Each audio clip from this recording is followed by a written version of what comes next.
so I didn't do a lot of them. Yep. Better, right? Thanks for being here tonight. I'm going to go ahead and call our meeting to order. Before we kick off, well, first of all, it is 6:31. And if you're new or forgot, our fire exits are in the back of the room to the left and right, and also behind us. So if there is a need to leave, exit calmly and swiftly. I do need an approval. Need a motion to approve the agenda for our meeting tonight. So moved. Brian? Second. Mary Caitlin? All in favor? Aye. 7-0. Which leads us to public comment, and we do not have any tonight, so we will move on. And I'm looking to see if our student is here, not tonight. No, Carmen, yeah. Okay. I know a lot of kids are sick, so it is very possible that is the situation. That is true. Wow, which leads to me, so. Didn't even get warmed up. Yeah, I'm not used to this. Right. Yeah, you do. Okay, well, thanks for being here if you are new. Thanks for being here if you're presenting. But my report for this month is not too long because I want to give time for our folks on the board to share out from their committees. So this month has been filled with productive visits and valuable insight across the district. The board had the opportunity to tour the transportation building, where we received updated information directly from the staff working there, and it really helped to deepen our understanding of their operations and needs going forward, which aligns nicely with our presentation today on our non-instructional budget. We also met with Buildings and Grounds and their team, and we learned more about how they manage things across the district as well. They are absolutely necessary year-round to keep things moving, whether it's keeping the lawn mowed or keeping up with keeping the snow and ice. So they're always busy for sure. Additionally, we had the privilege of visiting the IT department, where we got to witness firsthand all the hard work that they do. Thank you in the back. They definitely put a lot into making sure that our district runs efficiently. And I think it's easy not to realize everything that takes place there in terms of not only fixing things that students may break, but also just running data and all the behind the scenes things that keep our data safe and everything running smoothly. So thanks to all those areas. Last week, we did have a board workshop, and we did go deeper into the non-instructional budget, which will be shared today in the meeting. So if you're here, you'll get to see that. Having a chance to ask questions and gain clearer understanding of the budget was, I think, incredibly beneficial for everybody here. I had to watch from DC because I was there for work, but I did watch the video and voiced many questions along the way after the fact. Let's see here.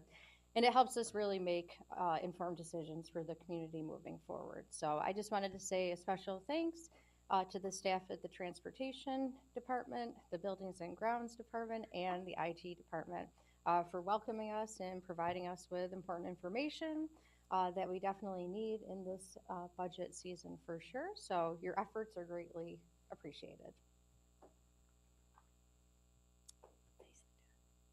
Which leads us to Superintendent Provenzano's report. Thank you, and welcome to February. So happy to be here with everybody today. I'm definitely moving along through the school year, and we talked about the organizational focus areas. I know, Dr. Moritz, I knew you'd get a chuckle out of that. Those are the big rocks. I've been coming on strong with them because I really am proud of the fact that we have clarity in the work that we do, and the things that are communicated throughout the year are definitely central to what is happening on this slide where we talk about our focus areas. I'm going to talk a little bit about facilities planning, consolidation, which will touch a little bit on school start times, and this idea of fiscal responsibility will occur tonight when we talk about the budget, particularly the non-instruction. I'll be talking about our communication survey with the community on budget. The consolidation continues to move along. These are different indicators that are occurring each month that I've been sharing them.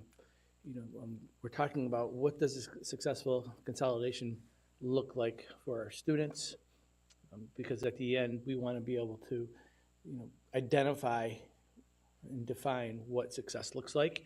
School start time regarding wraparound care, we're finalizing conversations with a community-based organization and developing a communication plan. Hopefully we can finalize that next month in open session as well. Staff culture is an important part of the consolidation where there's a wellness committee's staff survey. Again, this committee is focusing on camaraderie and how do we bring and unite staffs, and there was a survey that was created and distributed. Looking forward to getting those results so they can respond to how to unite the staff in the best possible way in 2026, 27. Consolidation team reviews essential questions. They've met. Their first meeting occurred last month, and on March 28th, there's going to be another full-day meeting where we tackle the actual pillars here and the questions related to it. We're in the middle of staffing right now through budget process, and we're doing analysis across bargaining units to make sure that when we do come to consolidation, we're appropriately staffed. That analysis, even though it's in 26, 27, is happening right now. Communication, culture, and community engagement plan. There was a winter commentator, which hopefully ended up in your mailboxes this past week. It spoke about the consolidation, among other things, and district site and facility use. There's a transition consolidation planning meetings.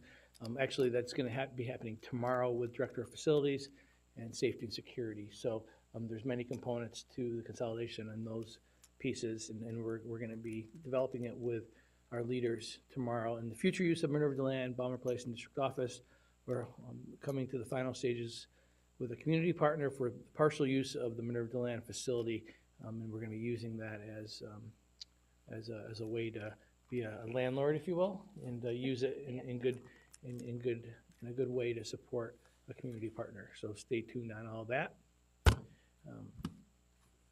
This month is non-instructional. Essential workers, talking about bus safety for our bright spot. Oops, if I can get it going. I had it. There it is.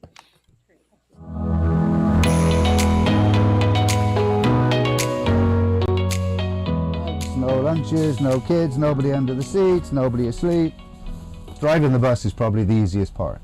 Looking after the children is probably, a lot harder than actually just driving the bus. I mean, kids are the investment for the future, and just as having a safe school environment, it's important to get the kids safely to school.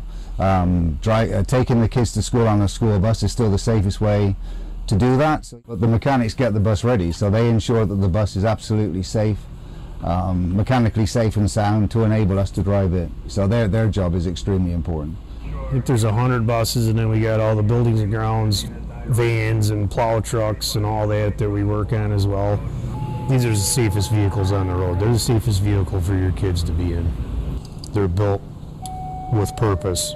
You're transporting other people's kids to school, and you want them to be comfortable, happy and safe. So it is, it's a big responsibility. We all take the safety of this vehicle very serious.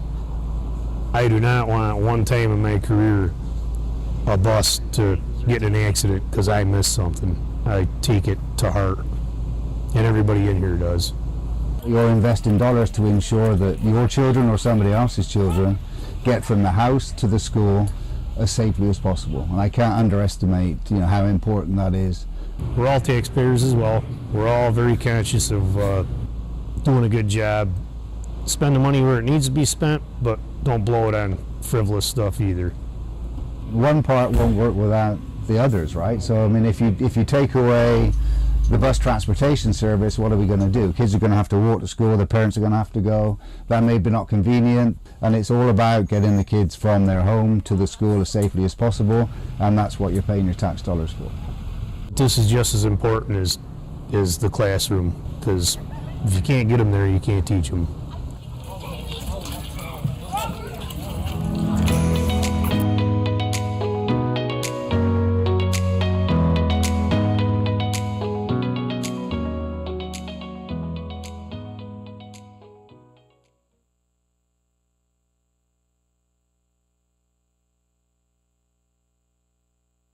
Services of our non-instructional team in the transportation department.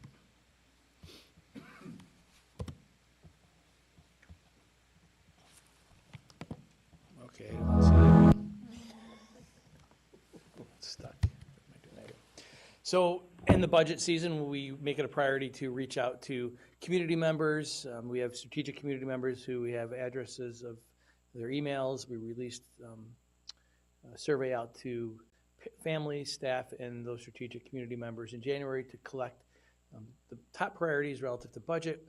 410 people began the survey, and we had 367 people complete the survey, so we had a nice sample size. 126 additional answers to the final open-ended questions, gave us some insights as to what people were thinking as to the priorities when it comes to budget. We had about 66% parents. Staff was making up the other greater portion, and then our community members were 3% shared their thoughts to give us insight into the budget process. And it was really assuring to know that school improvement is at the top of people's mind. Curriculum and instruction, making sure that we're aligned to the right standards. Professional development was a priority, and making sure that our assessments are quality. And the next piece was the focus on the elementary and secondary special areas.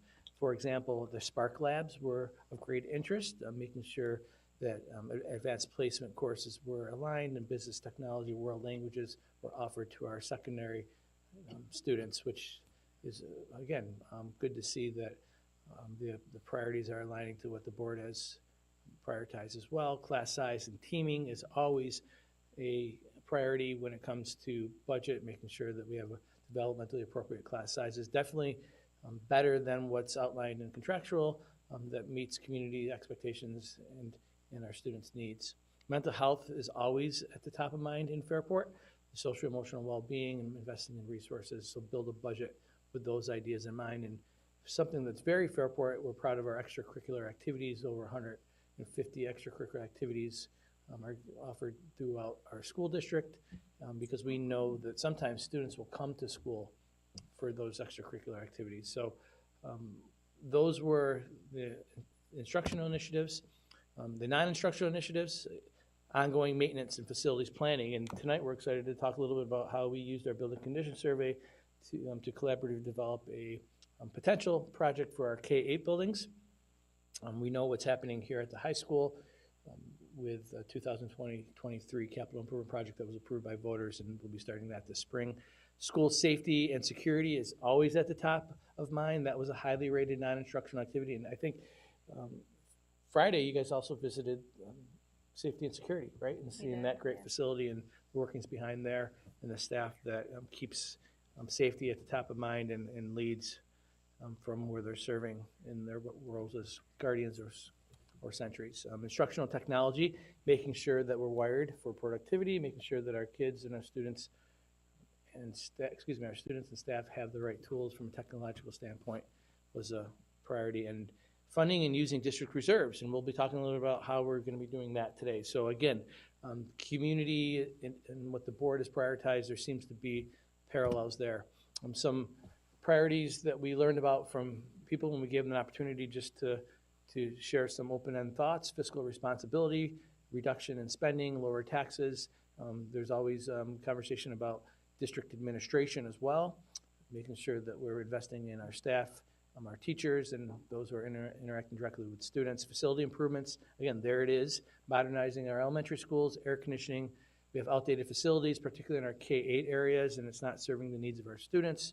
The arts, make sure that we continue to fund them, increase funding and support for the arts and music program. It's alive and well in Fairport, the performing arts, especially when we come to March with the play and the art shows, they'll be in full swing. Those investments will be on display. Again, there it is, class sizes, maintaining class sizes that meet the needs of our students and staff, teacher and staff support, you're making sure that we pay them a competitive wage. So there's job satisfaction and retention. Definitely want to make sure that that's a priority because as the staff that's consistent is good for our students. And continuity of programming, of course. Curricular focus, again, MTSS is about curriculum alignment, so it doesn't matter what school you go to, it's a guaranteed and viable curriculum, particularly in our K-8 areas, and special education, making sure that we're providing the resources. This is what our community has stated.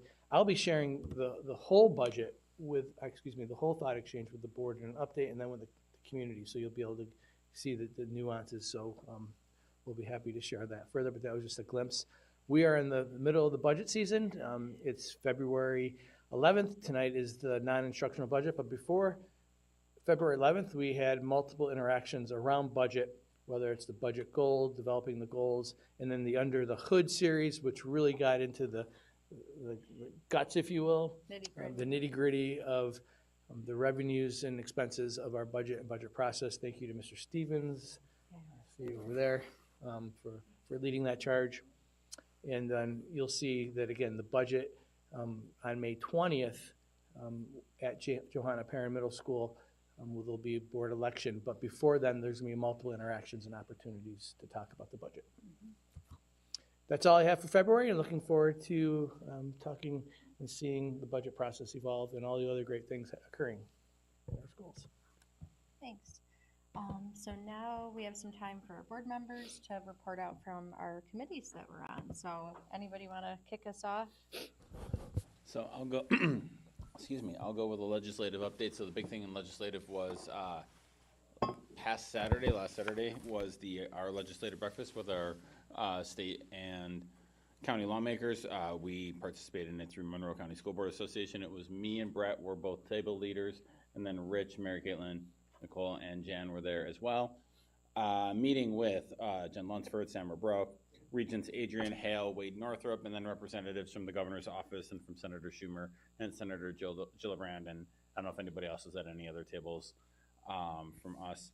And basically, we talked about our greatest hits, right? Foundation aid, zero emission buses, UPK, all the issues that we talk about and advocate for at the state and federal level.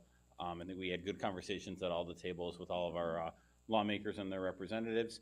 And wanted to open up to anybody who was there if you guys had something you want to share or something that stood out to you from that meeting. If not, that's cool too, but wanted to give you guys a chance.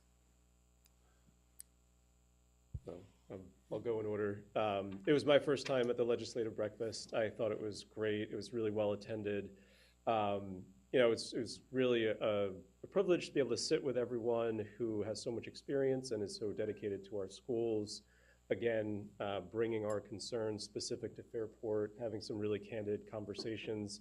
I can say there was a lot of diversity of opinion in the room, so good productive conversations with people that are really experienced with kind of how this all works. So I definitely took advantage of some of the conversations just to get some thoughts and some stories about experience kind of navigating the system. So it was a great experience for me. I'll just tie in a little bit to what Rich said, but I think what you mentioned, like not only like the diversity of thought, but to have so many legislators, so many representatives there. And I know there's sometimes questions of like, why do we meet with them? Why are we doing this? And, this is our way. We have so much state funding. So much of our funding comes from the state. So this is the way that we can send our voice to Albany. And I know we've all seen firsthand in the last 3 to 5 years while serving how much our voice has made an impact, and they do hear us. And then I think for me, it shows that your voice and your leadership can really make a difference. And the conversations were wonderful. I think we all just absolutely were inspired and loved our student voices. Mm-hmm. I was like, I'm going to take that one. But we had several juniors and seniors from around the county who came and spoke, just so professional, eloquent, spoke on matters really important to education and why they're important to them and their future. So really well done event. Special shout out to Helena, who was a real highlight, represented Fairport very well in that meeting. So. And thank you guys all for coming, giving up your very early, very cold Saturday morning. And Erica, Lisa, I know you would have been there if you could have been. Yeah. So I appreciate all of that. So just really a couple quick other things. Governor Hochul had some interesting things to say about the zero emission busting, which I'm saving for our discussion on that in a little bit. But also just coming up, Erica and I will be in Albany on March 3rd for a NISBA Advocacy Day, and I believe Brett is there too with the superintendents. So again, another chance to get meet our lawmakers, advocate, have Fairport have a seat at the table. And we're just waiting in March, sometime early March, the Senate and Assembly will have their one house budget, which is like their answer to the governor's budget, the executive budget that came out last month, and then the negotiations start, and that's what leads us to the final budget. So that's legislative. We're going to say yes. other committees. I can go. I think it's slightly hilarious that the very non-technical person gives out the tech task force update, but I will do my best, and please fill in if you have any other things. Let's see, we reviewed the 9-year-long student device replacement plan. So Chromebook devices are rotated out of circulation and new ones are rotated in on a regular basis. So we talked about how to keep the devices current and in working order. The protective cases and protection plans in place. Student device repair progress drop. And repair ticket went from 397 per month to 143 per month, so that's a very good number. Thank you. AV projects have been completed in the Brooks Hill Gym and Cafe and in the Dudley Cafetorium. We got updates from Lindsay about the parent and family communication survey and the use of thought exchange. Thank you, Lindsay. Our tech coaches shared 2 important updates. The rollout of the updated staff Chromebook Plus devices, which are a little bit larger and have a faster processing speed, and they have updates that do it for them so they don't have to update them. And there's updates coming on the Spark Night, which is coming up on Wednesday, April 2nd from 5:30 to 8 in the Fairport High School. I know that NASA Hunch and the robotics team will be on hand, as well as many community partners to show off many STEAM exhibits throughout the evening. So put that on your calendar. It's going to be a great night. And while I have the microphone, I know this isn't a tech task force update, but I just wanted to do a really quick shout out to the NASA Hunch team. They had their CDR presentations yesterday at RIT. So in case you don't know, the NASA Hunch program's mission is to empower and inspire students through project-based learning, where students learn skills and launch careers, careers through the design and fabrication of real-world products for NASA. So yesterday, Fairport's team went to RIT to present alongside 3 other school districts who came from the Western New York area. And while they were doing these presentations, they're reviewed by NASA Hunch Academy project managers, and the students can show off their prototypes, talk about the challenges that they had in research and design, and what they learned along the way. So each team did a really good job, and I was very impressed. So congratulations, NASA Hunch teams. You can't undersell that. Like, NASA Hunch is the real deal. Like, this is a multidisciplinary team that works in multiple different disciplines, and we are one of the few districts that have it locally. So again, thank you for bringing that up, and I know they appreciated it. And that's something that we'll be talking about for the instructional budget in March. Great. Absolutely. Thank you. I made the side comment that Evan goes to RIT and his teacher canceled class yesterday, so he could be there. That's awesome. That's So, great. good. That is pretty cool. So we had audit and finance, and you'll see the audits later on in the agenda, but just a quick overview of what we discussed. We had our single audit, which goes over all of our federal funding, which was timely, and we are in compliance. And my favorite sentence that we get every year, there are no current year findings and there are no prior year findings, which means we are in compliance and aligned with all of the guidance and spending for all of our federal funding. And then the other audit we received was extra classroom activity funds, which I personally find to be the most fun of audits, because it just, again, highlights all of the opportunities our students have. We do always have findings for this because it is student run. These are the student clubs and stuff. We're still accountable for their financing, and the treasurers within the buildings are accountable for it. So there's always little things, did you give a gift card and you didn't sign a receipt? Did you, do this for a fundraiser and you didn't tally it up correctly? But it's always great feedback for our students to get to strengthen their clubs for the following year. So I actually always love reading this one. And then policies you'll see later on. We're still continuing on with our review cycle. We got a good chunk. We had a long Friday. We started with policy for a couple hours, and then we headed to all of our visits. So it was a busy day. I could round it out. So last Wednesday, I attended 2 committee meetings, which coincidentally both covered protecting students and keeping them safe, which I didn't know that ended up being the theme of 2 different meetings. So first, Doug Loff and I attended Information Exchange. That's our FCSD BOE. That was on FERPA. If those watching or in the audience don't know what FERPA is, it is the federal law that safeguards student privacy. It's the Family Educational Rights and Privacy Act. So it limits who can access student records, what purpose they can access them for, and then it details the rules that they must follow. So for example, unauthorized disclosing of student information, improper posting of students' personal information or grades, leaving student records unsecured, the inappropriate use of email or other communication channels, failure to provide access to student records were just a few things that were mentioned. So I know in Fairport our systems are really tight, but it's always a really good refresher.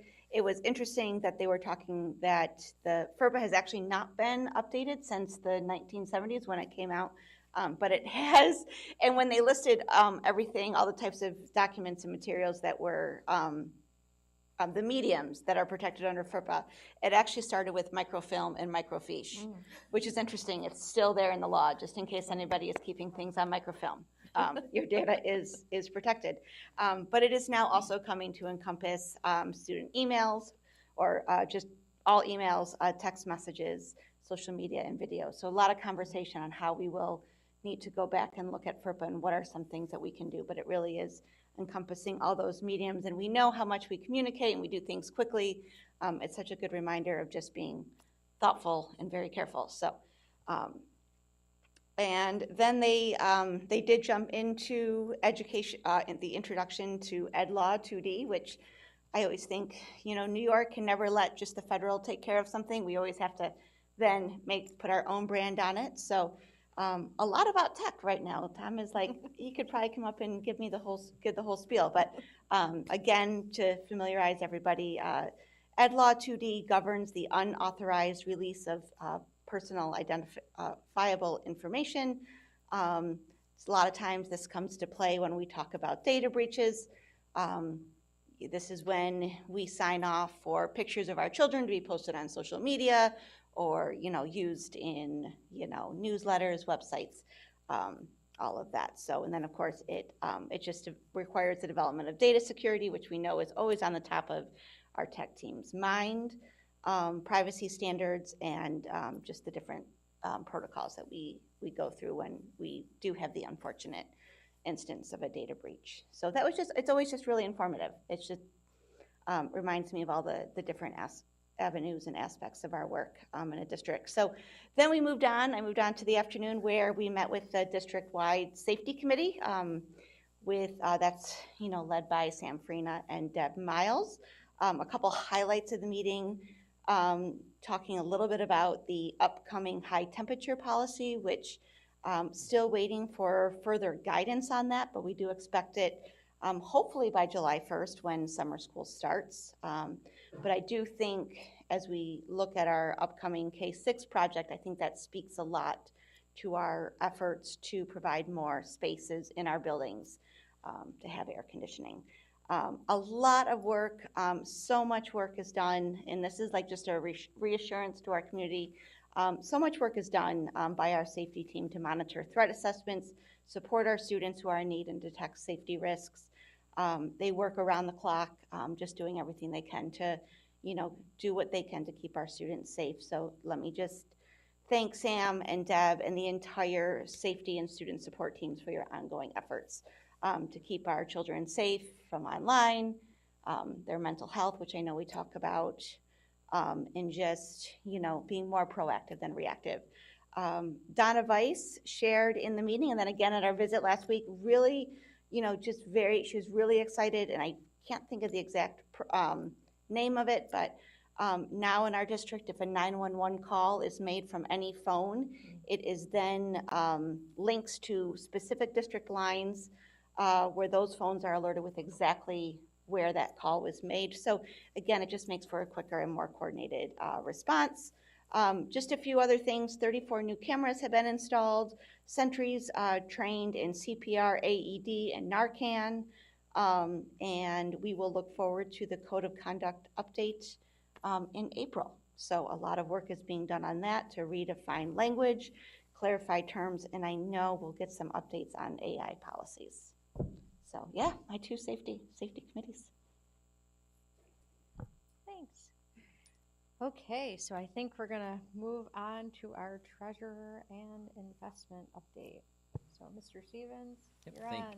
Thank you and good evening. Tonight we have the update for the month of December of 2024. We had a beginning general fund cash balance of 126.5 million, receipts of 4 million, expenses of 12 million for an ending cash balance of 118.5 million. Of the 118 million, about 117 invested in a mix of money market, cash sweep, treasury bills, CDs, altogether. About 99% of such funds, some remaining liquid just for our operations as a whole. And comparing year to year in terms of revenues and expenses, revenues, again, most of what we've collected is related to our tax levy. That's a good portion of the revenues collected, about 107 million in total between state aid, taxes, and other local revenues, about 71% of budget. And then expenses, approximately 62 million year-to-date spent, about 40% of budget through December. Again, we'll continue to see that spent throughout the remaining months, wages and benefits being a big piece of what continue throughout the fiscal year. So overall, on track, similar to prior year and what we would expect. And that's the update for December. Thanks. And I know we'll talk more down below, so thank you. Okay, so exciting part. We're gonna move on to presentations. So up first, I believe we're gonna get information on the 2025-26 non-instructional budget. For sure. Put this up. Mr. Stevens will mosey on up there.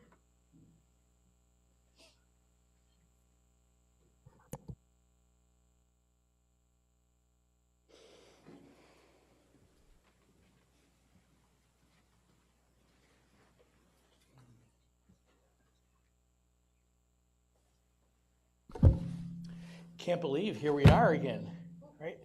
I'll be doing that. It's hard for me, tie my hands behind my back to shut me up, they say. 10 years I've been doing this, and each year that I do this, I first am grateful for the wonderful work of Matt and his team, really making sure that numbers are squared away to inform the board, to communicate about our non-instructional priorities. So thank you very much for putting all that together. Tonight we're talking about the budget goals, governor's proposal. Mr. Stevens is going to talk more about state aid, some historical trends relative to the budget, tax levy, and tax increases, very important nuances to the budget, and particularly for our taxpayers. Then we're going to review components of the non-instructional budget. I call them essential services because they are the backbone of what we do here.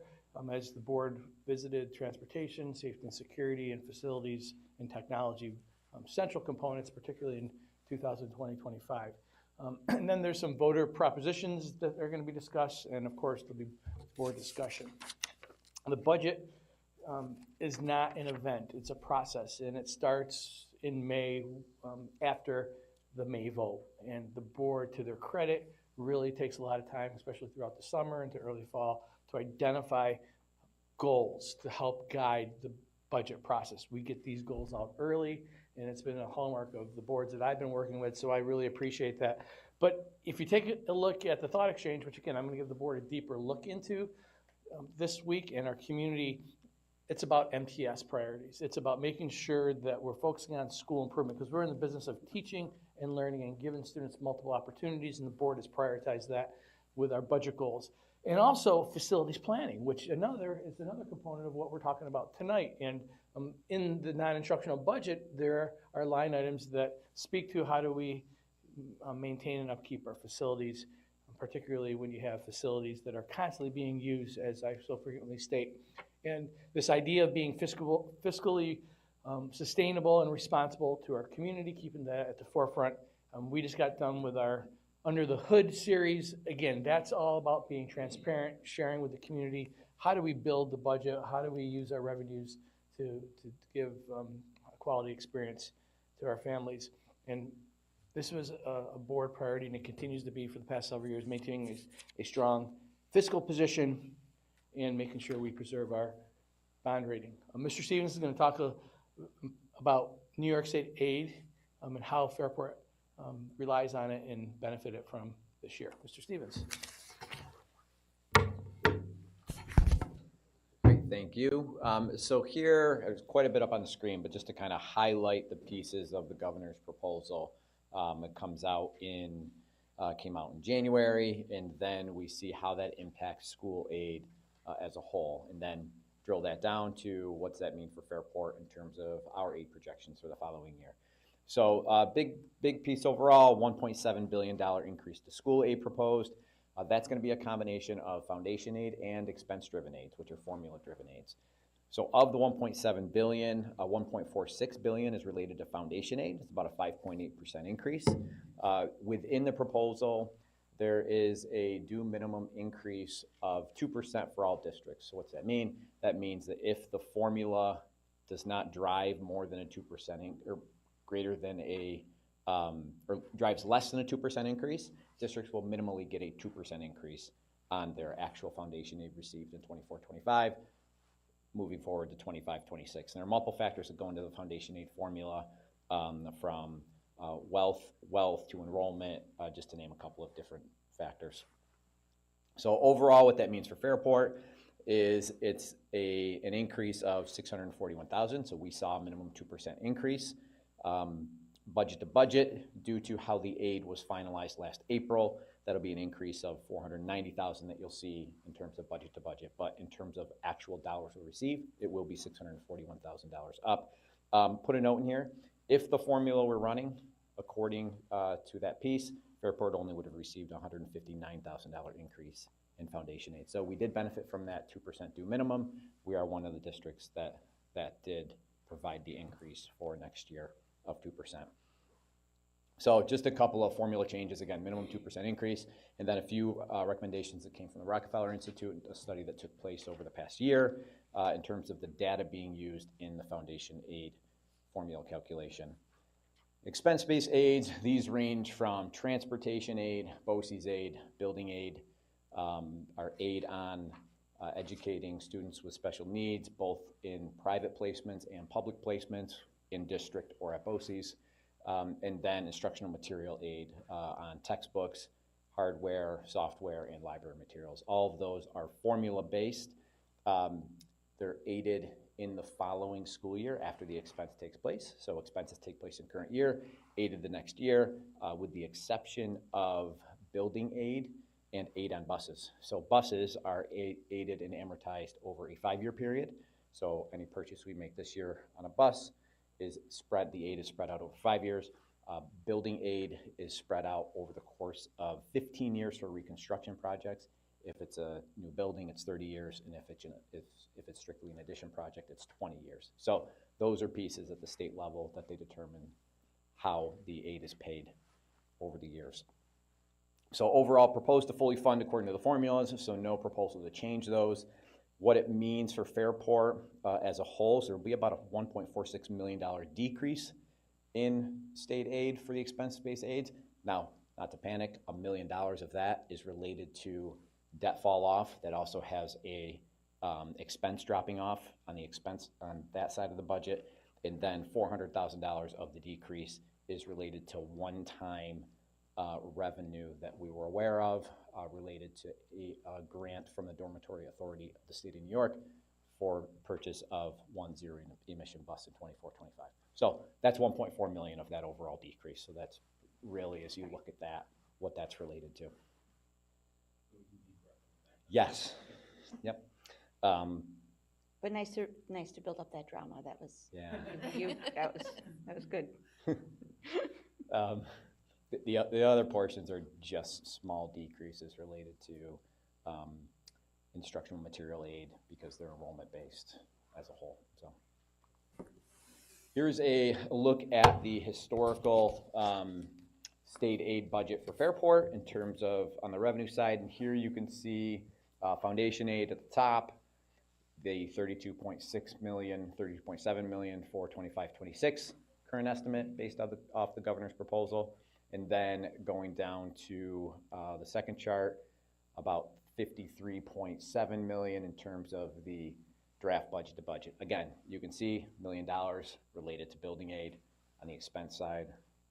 You'll see that as we go through the presentation, some fluctuations in debt service and bond anticipation note pieces.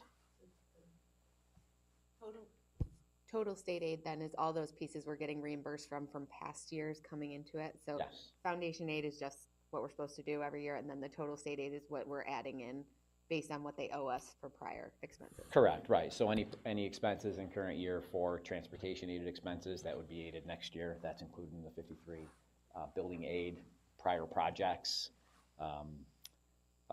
BOCES aid, current year expenses next year. Paying back what we already We spent in, and we're gonna get back the percent in the following year. Just to kind of give an idea in terms of the different aid ratios. Right now, 25-26 projected aid ratios, just to help you understand, transportation about between 69-70% back on each dollar spent. BOCES aid 65%, our building aid ratio about 75%. So those are just kind of a couple of highlights in those different aid ratios where we see the reimbursement the following year.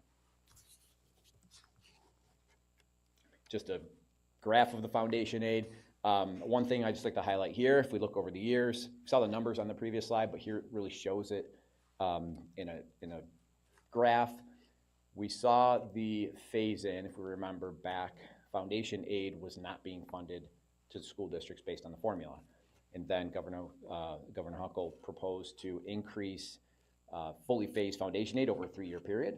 And that's where you see the increases in 21-22, 22-23, and 23-24. So that's that steep increase of foundation aid is getting us up to our full funding where we were supposed to be many years ago. And that 32 million that we're at around that, I think I remember you were saying this under the hood. That's us at whole, right? That's about where we should have been all along. Yeah, actually, according to the formula, that is us over what the formula technically is generating. Because we were safe harmless in 24-25. If it ran based on the formula, we would have seen a decrease in foundation aid. In 25-26, there's a due minimum increase proposed of 2%. So we are at our max based on the proposed. Yes. Yep. Here's some historical information related to the budget, tax levy, and tax rate. You'll see on the graph, the dashed line would be the proposed budget increases over the years, and those could be to many factors. Those could be because of oncoming debt that we've seen in the past, where there would be a corresponding revenue on the other side of the budget, just to name one of those pieces. And then the green line is the tax levy percent increase, and then the blue line is the tax rate percent increase. So historically, over the years, we've generally speaking seen the tax rate percent increase less than the tax levy percent increase. That's because we've seen an increase in the tax base in prior years. As we've known, the town of Perryton there's a reassessment that has not gone underway. So what we've seen happen is the equalization rates based at the state level of saying that homes and the property overall tax base in town of Perryton is under market value. So there's an equalization rate that's applied to the value there. Ultimately, what we're seeing is some reductions in commercial property tax assessments, which has an inverse relationship as the tax base drops. If we see a 10 million drop in the tax base, it's not that we've lost any property anywhere, it's due to that valuation as a whole, then the tax rate has that inverse relationship to a increase or decrease in the tax base. So We're not collecting more money, none of those pieces are happening, it's the same levy, just spread out differently.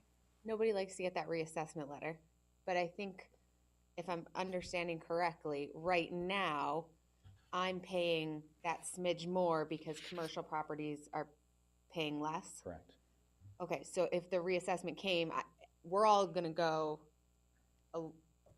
we're gonna balance out. It should to a- balance out, it should It should balance equalize the correctly. tax base, get us back to 100%.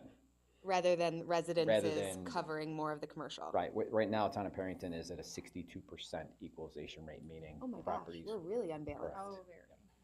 But, Oh, but wow. ultimately, that depends on what the commercial is assessed at, which may well not have gone up as much as residential. Correct, Right? yep. So Commercial and residential are assessed they're differently. different, so, yeah.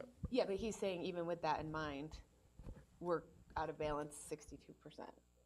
Right, residential is undervalued by 62%, but commercial may be valued, Might overvalued. be a little different. Yeah.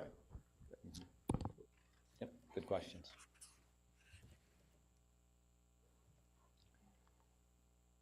So now I'm gonna turn it back over to, I can listen to you all night. yeah, We learned so much, and I'm generally saying that. I feel like I write this Great, down great every job, year. great job, yeah. Every year I have He'll to be read back, it he'll be again. back, I promise. So again, excuse me, I call the non-instructional budget, again, it's the cost of business in Fairport. Even with declining enrollment, the essential services that need to occur in all of our buildings, whether it's technology, safety and security, transportation, B&G, operations, they still need to occur, right? So these are critical components of our district. You go in any one of our facilities, and it's one of my points of pride, you see energy, you see so many things happening before school, during school, and even after school. It's they're busy, there's maintenance. And how many times have I called the board or connected with the board over the weekend, Aaron, to your team's credit, right?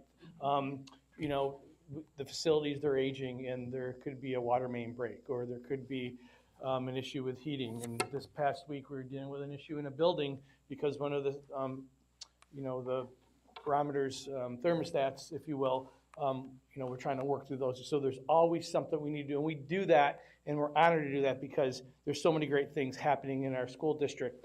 And tonight, we're gonna be talking about the general support, transportation, community service, employee benefits. Mr. Stevens is gonna get into a critical component of non-instructional budget, which is our employee benefits. When you do see some increases, you could be certain that benefits is usually behind that, which will be discussed at length tonight. So when you take a look at the general support, when you see increases, it's relative to salary adjustments within those line items, increases in supplies, equipment, and professional development, increases in related fees and contracts. And so again, another way to look at it is when you go to Wegmans, you see an increase in costs. Well, again, those essential services costs, we're experiencing the same thing in our line items here. Whether it's recruiting and retaining, whether it's in supplies and contracts and so on and so forth. You do see a minus 22% in the district clerk because the board combined that position as an efficiency, I think maybe 2 years ago, and we're realizing that savings right now. And of course, the Board of Education is at 0% because you do this for the love of the game, really. And you talked about all those wonderful things, the legislative, the advocacy. You do that because it's a point of pride, and it's what's in your heart as true servants.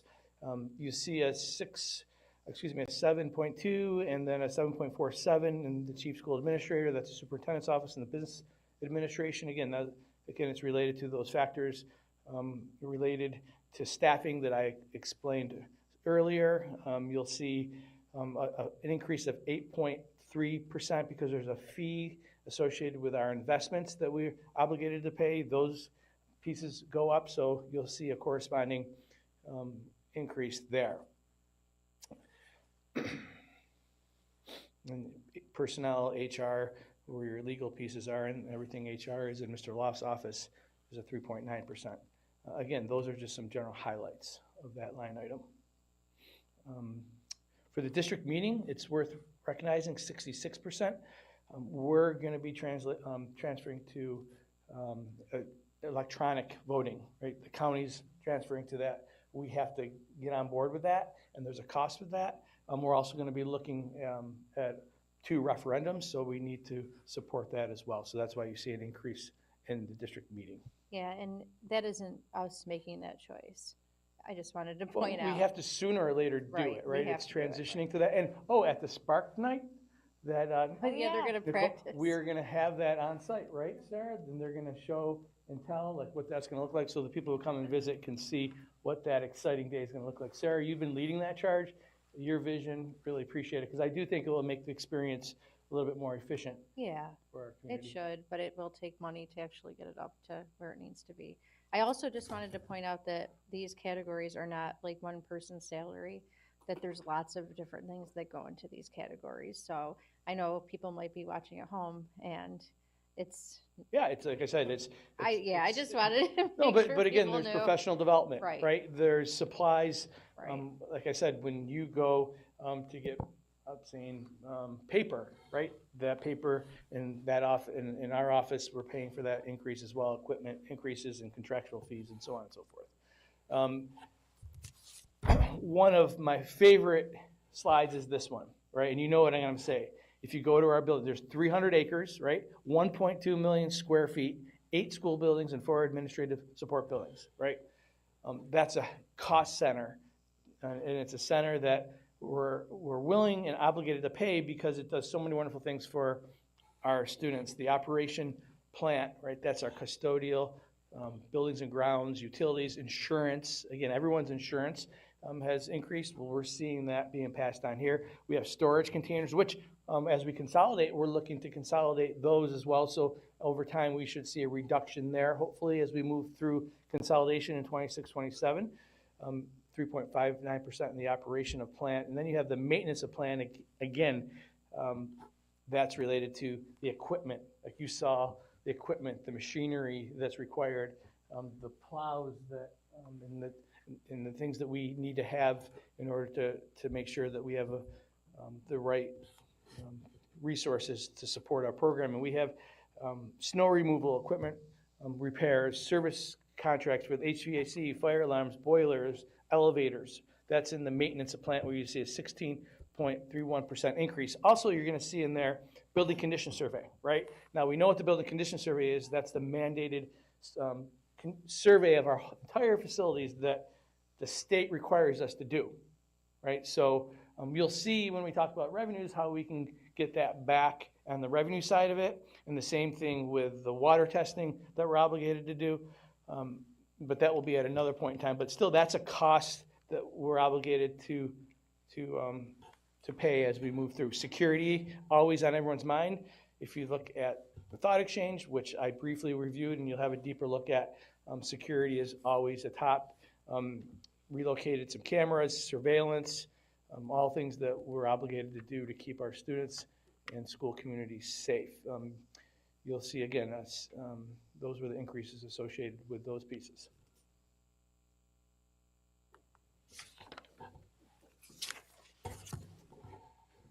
General support, central mailing, again, that's what it costs to do the commentators. Lindsay and team have done a great job of managing that budget and making sure we get information out.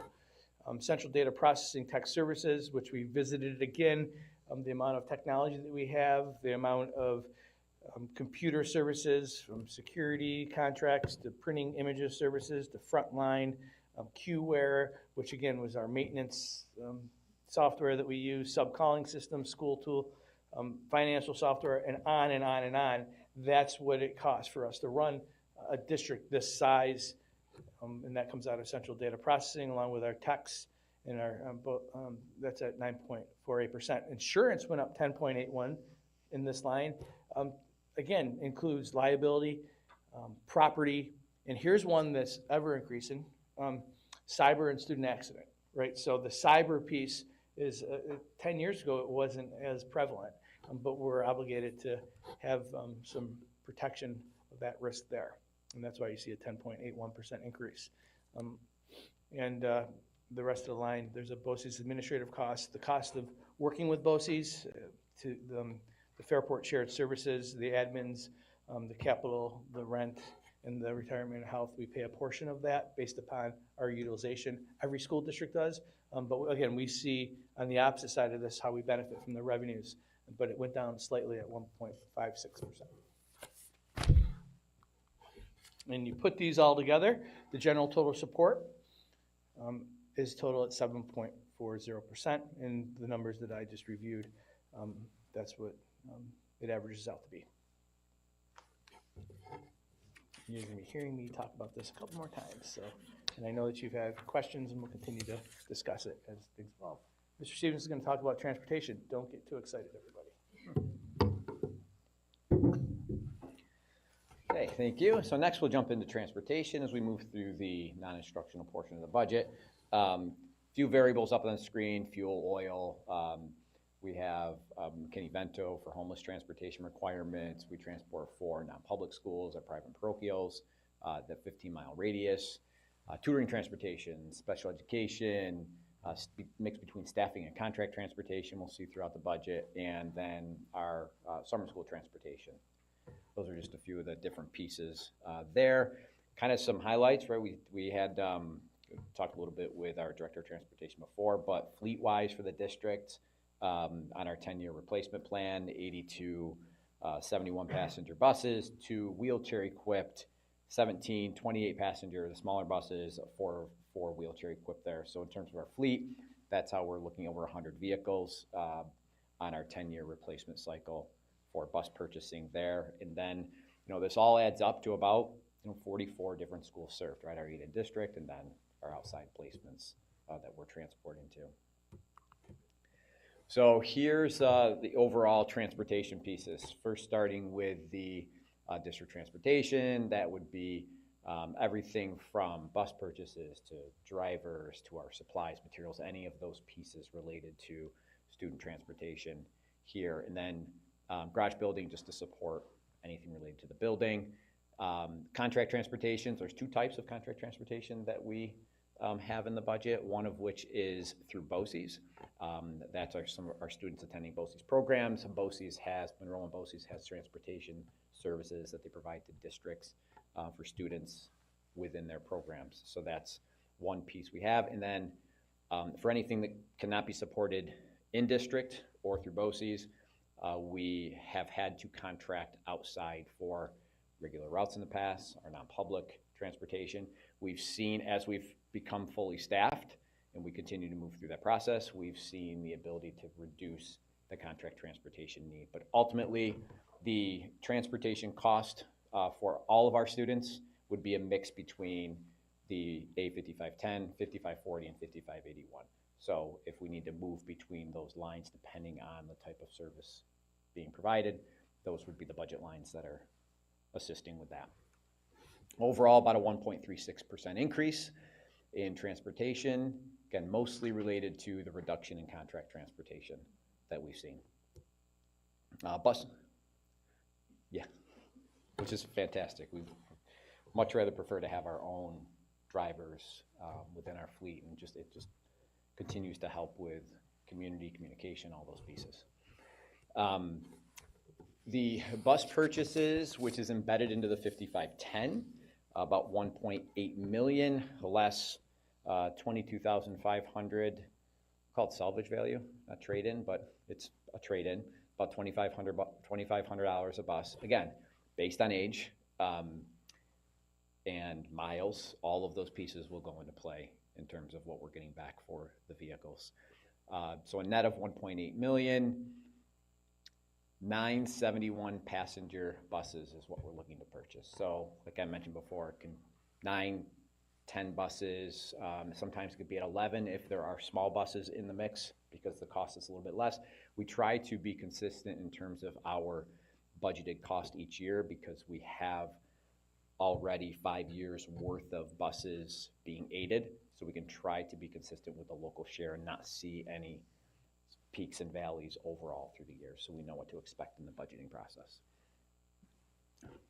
Then I talked before about the different contract transportation pieces, and then garage building, plow service, utilities. We keep those separate. We contract out plowing because it's one site, one building, transportation aidable. Very simple to have that process in place.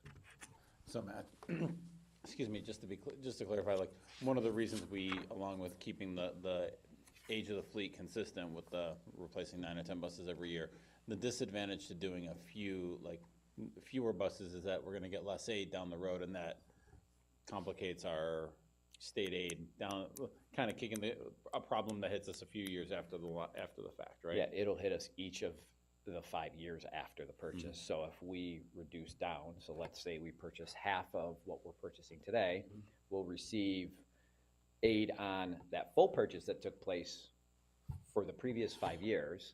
So essentially our aid would exceed our purchase potentially for the next year or 2 or 3, and then we'll see a drop and now a larger local share. So it's important that we understand that as we're planning. The consistency, and that's one of the things we're always advocating for from foundation aid at the state level, is that level of knowledge and consistency. We know what we're looking at. So you also see an increase in the maintenance of our products or our transportation fleet, because we're keeping older buses, and that means wear and tear.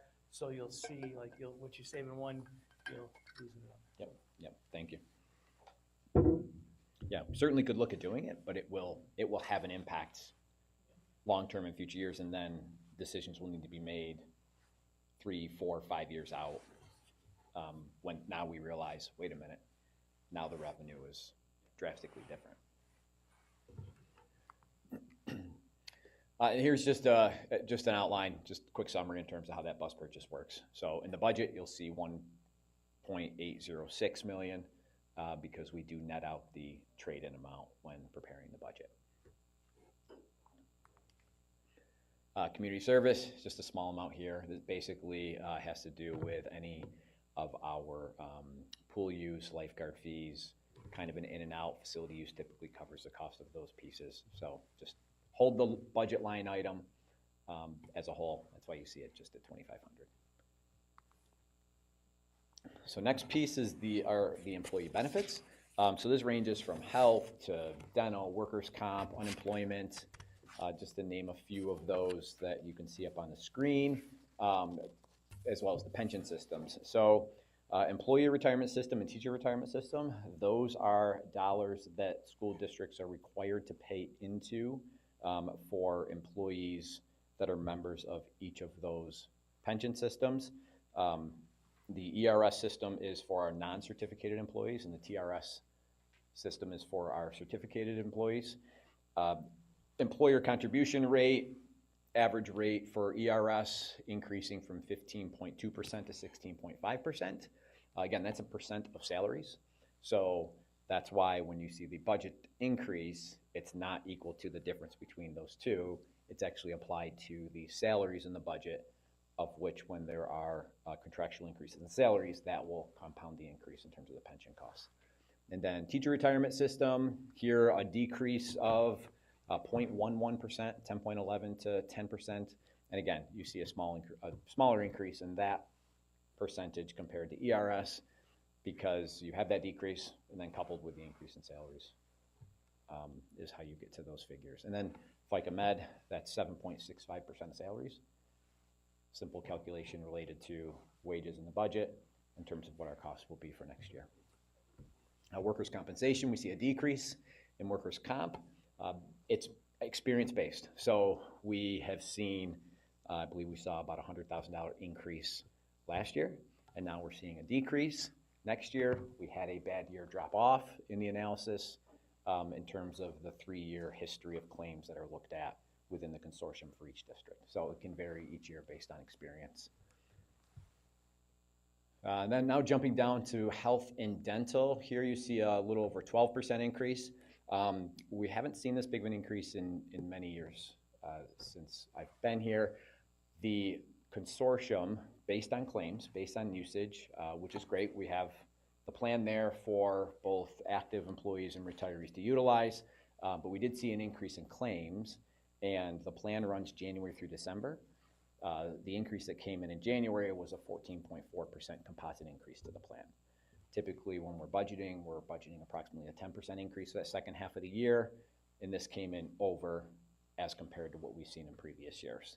So now, looking at actual costs in 24-25, budgeting that out through the first 6 months of next year, and then projecting the increase for January of 26. So projecting increases and still trying to stay in that 10% range for projections. And then we have the Medicare Advantage plan that we saw some changes at the federal level related to the Inflation Reduction Act that had some impacts to premium costs for health insurance plans. So trying to project costs there as well for January through June of '26. So that's the big increase that we see there. And you'll notice as we get to the end, it accounts for most of the increase in the non-instructional budget. So overall, 9.5% increase in employee benefits, again, mostly related to health insurance. I apologize. For health and dental, we participate in the consortium. Yep. And that allows us to negotiate with the companies for potentially a better rate because the scale of the group involved. Yeah, so we have Monroe County School Districts participate in the Rochester Area School Health Plan. RASP 2 is the larger of the two plans as times progressed in terms of plan changes overall. Yeah, it increases our overall buying power. We're able to maximize on discounts, any of those different pieces that we can recognize. We went self-funded a few years back and avoided many of the fees related to the Affordable Care Act by being a self-funded plan. I want to say it was over $9 million as a plan, a overall plan, for the whole consortium. So we've seen savings, and when we work through rate development with the consultant, we're looking at claims, migration of plans from higher cost plans to lower cost plans, such as value to the high deductible. All of those go into the determination of the budget, which then drives what the premium increase would be for the following year. And we look at others that may be out there on their own just to get comparisons. Our consultant will look at that, and still we've continued to be on track and overall experience been able to manage our increases as a whole better over than the trying years. to do it, go at it alone. Correct. Okay. So next, we're going to jump into the debt service and interfund transfers. Here, mostly, it's related to our debt on capital improvement projects. We do have a transfer to our special aid fund. That would be our share of the local share of special ed summer school programming that we budget as a transfer from the general fund to the special aid fund, where the expenses are recorded and the revenues are coming in. So this is our share and portion to cover those costs, and then our transfer to capital for the allowed $100,000 capital outlay project. That's where we are able to receive building aid on that one project at one building the very next year. So expenses of $100,000 will generate approximately $75,000 in aid the next year. So continuing that path means we're getting, we'll call it about $90,000 of capital work done, because we have architect fees that have to go into play. The state requires us to have architect review of plans and submission. But ultimately, we're getting that work done for $25,000 a year. So a nice benefit there for school districts. Here, we'll talk about the mix between the 9731 and the 9901 transfer to debt service fund piece. We see a decrease in the short-term costs. Those are bond anticipation notes, so it's short-term borrowings before we go to long-term debt. Because we're starting to go to more long-term debt for the 2019 capital improvement project. So as we convert the short-term debt to long-term debt, that's why we see that shuffle there between the two.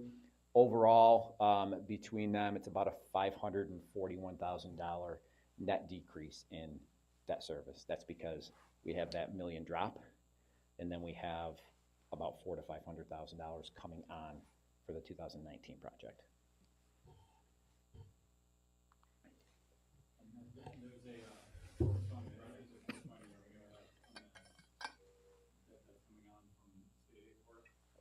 Yes, there's a corresponding revenue.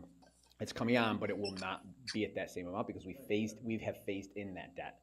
So by phasing in the debt, we've actually started our revenue stream sooner as we've phased in the debt with the tax levy limit management. So we decreased a principal payment, went down lower to close to the minimum on a principal pay down in terms of that piece. So now, because we phased in the impact over a couple of years, that's why we now see that 500 coming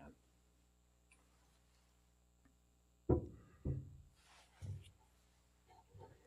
So just to sum it all up, all the non-instructionals, again, the general support that Mr. Provenzano spoke about, plus all of the other pieces, is about a 4.78 million increase, or just over 6% budget to budget on the non-instructional portion.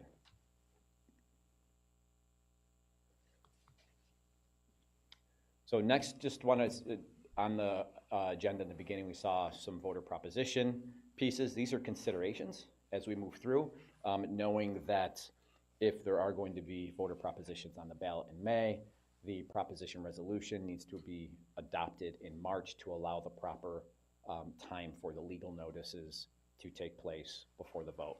So a couple considerations. One, to spend from our capital bus purchase reserve, $203,000, just for an illustration for now, that covers one bus. We could consider 2 buses or 3 buses. We don't have enough to go 4 buses.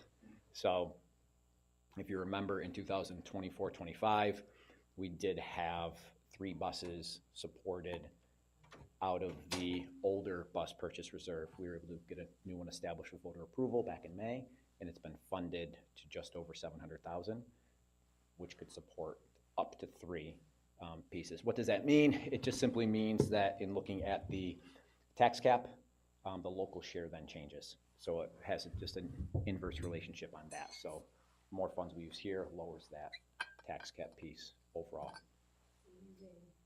Using our reserves, which are essentially our savings account of money that we are able to put away, taxpayer money, in order to offset their costs this year.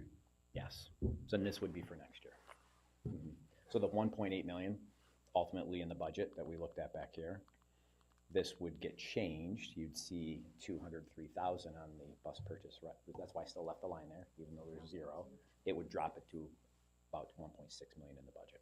And 203 per bus would do up to 3, so before do 60, whatever. Correct, yes. So we'd still, remember, in the budget, it'd be that lower amount. We're still generating the same revenue on the purchase, so it's ultimately having the local share funded by the reserve, a portion of the local share funded by the reserve. And just for clarity, whether we pay for it out of general fund or out of the bus reserve, we still get the same state aid. Correct. Yep, so it's aided on the full purchases. And sorry, you said the amount that's in that 2024 reserve, the max we would do is 3 buses? Yep. Yes, max is 3. Historically, what has been your target for how much we have in that reserve? We actually, until it was just reestablished at the end of last year, we were no longer able to fund it because it was an old reserve, so it had expired. So we were really spending down from money that was put in there before my time. So there hasn't been a target amount necessarily in that reserve since I've been here, because we've been spending it down. We did ease off reliance of the reserve until this 24-25. So 24-25 was the first time we used that reserve in probably 8 to 9 years overall. So we've had all the buses in the budget it started probably around 1.2, 1.3 million, and then we've seen costs rise over the years as a whole. So there hasn't been a target necessarily established because it's a capital reserve. Mm-hmm. So it's funded. There's a limit that's been established, so we have that cap, but we decide through year-end review how much is appropriate to fund to that reserve in working with audit and finance. Yeah, I think that's always a balance of wanting to use the reserves and not have them just sit there, but also wanting to have them as a backup and not to every year rely on our reserves and spend them down. So I guess I'm curious, your comfort level with how, 2 years in a row now, like that we're relying on the reserves when we didn't have to for so many years. Yeah, so in theory, if you rely on it next year, and if we rely on it for next year's budget, and we don't put any additional in at the end of this year, we have 2 more years left to fund 1 bus each year, right? So that's just the thought on that piece, because typically once we start relying on the reserve to draw back on that, if we're seeing CPI at or higher than 2%, then our tax levy limit will generally, for the most part, be greater than 2%. because our local share of debt and bus purchases adds on to that multiplier piece. So in my time here, we've seen the past 10 years, I've seen it lower than 2% when CPI has been at 1.6.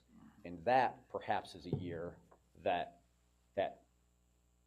local share in the budget can bear a little bit more because perhaps the tax cap is up 1.7%, right? So it's balancing that piece overall. Yeah, I think that's a great conversation to have, thinking about that balance, but also the idea that when this money sits for a long time, the people who paid in are not necessarily getting the benefit of it. So it's a balance. Yes. The comptroller wants us to Oh, yeah. give it back to the I know. community, and actually that's, like you said, I kind of Yeah. feel like that's the right thing to do because it offsets it. And like you were asking, it does depend on all the other variables. We may be in another year where we're going to continue that conversation to offset that tax cap, which now sits at approximately, I think, what would you say was? About 3.4 currently. And that's why I appreciate these conversations so much, because there's so many moving parts. We want to use the money efficiently and use it to benefit the community that paid into it. And that's why we kind of have these conversations and look at all these nuances. Mm-hmm. Yeah, and one of the pieces of the tax cap calculation, you probably heard me say, when projects are approved in years past, we communicate that there will be an impact to the tax levy. That impact doesn't come for 3 to 4 years because of the project development timeline and submission to state ed. And now at that difference of 540,000, that's probably about 0.75% on the levy that was voted on and approved 3-4 years ago. So just 6 years ago. Yeah, and Yeah, we people forget. phased on the debt because we've tried to balance that impact out over the years. And then consideration proposition number 2, the authorization to purchase 2 zero-emission buses. Why a proposition? As we look here, and this is just draft language, total cost is about $1.2 million overall. To be funded, though, a mix between grants and state transportation aid. So between these, we would see grants between the two, grants in the state aid, coming back to cover the cost of the buses as a whole. But in order to move forward with a purchase, we would need that authorization. Man, are these grants expected federal or state or combination? State grants, state grants. Okay. EPA and the New York State bus, or New York Schools Bus Incentive Program. And those grants are provided for both buses and chargers, so it would cover, both. And then actually the calculation on the transportation aid, if the aid plus the grants is greater than the purchase, then the aid is just dropped to equal it out. That's how it works. So, with our transportation aid ratio, that's what works for us so that we get there. And I know the newly passed law is zero emissions buses are aided over 8 years, not 5. Would we still get state aid if we receive grants and the cost is covered through grants, or is that just? As of right now, under current legislation, we'll receive aid on the entire purchase of the vehicle. So that's why it, in essence, provides that full cost and coverage, because we're getting aided on the 1.2 million, but it is aided over the 8 years. So ultimately, what we would need to do for the difference is we would still need to go out and most likely an 8-year serial bond that would line up with the aid payments and be that net zero cost. We'd borrow the amount less than the grants, assuming those grants are received right up front, and take care of that piece. So, great questions. So those are the 2 proposition considerations we talked about, and I'll turn it back over to Mr. Provenzano to talk about. There'll be an opportunity to talk more about the propositions and discussion portion of it. So here we are. It's February 11th.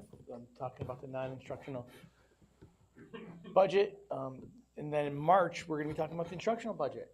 And as you can see, there'll be multiple opportunities to discuss budget. The complete budget will be presented to the board and recommended to the board, and April, and the public hearing in May, and then you'll see on May 20th, there'll be a budget vote and Board of Ed elections at Joanna Parr Middle School from 6 a.m. to 9 p.m., which will, again, gear up to that and all the work that leads up to it. So, thank you.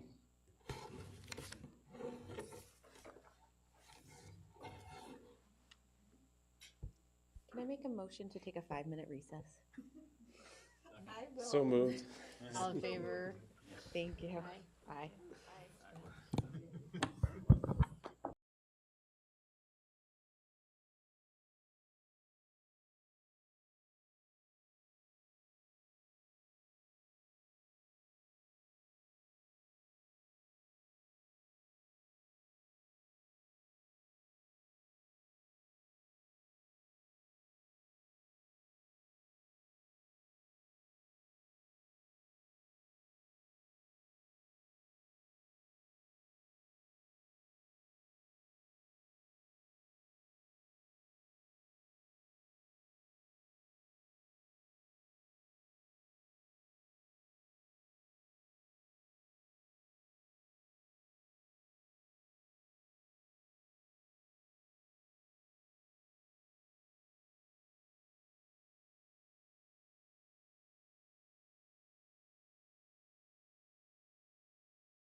Your frosting is really good. So we are going to move on with our lengthy agenda to our K-8 facilities planning. Are you guys ready back there? They're already standing and I bringing the know. joy. I guess we're not ready. I know. I wanted to touch the computer, but We're not. We would mess I'm it. not authorized. We would. It's on here. I know. Nope, wrong one. Go.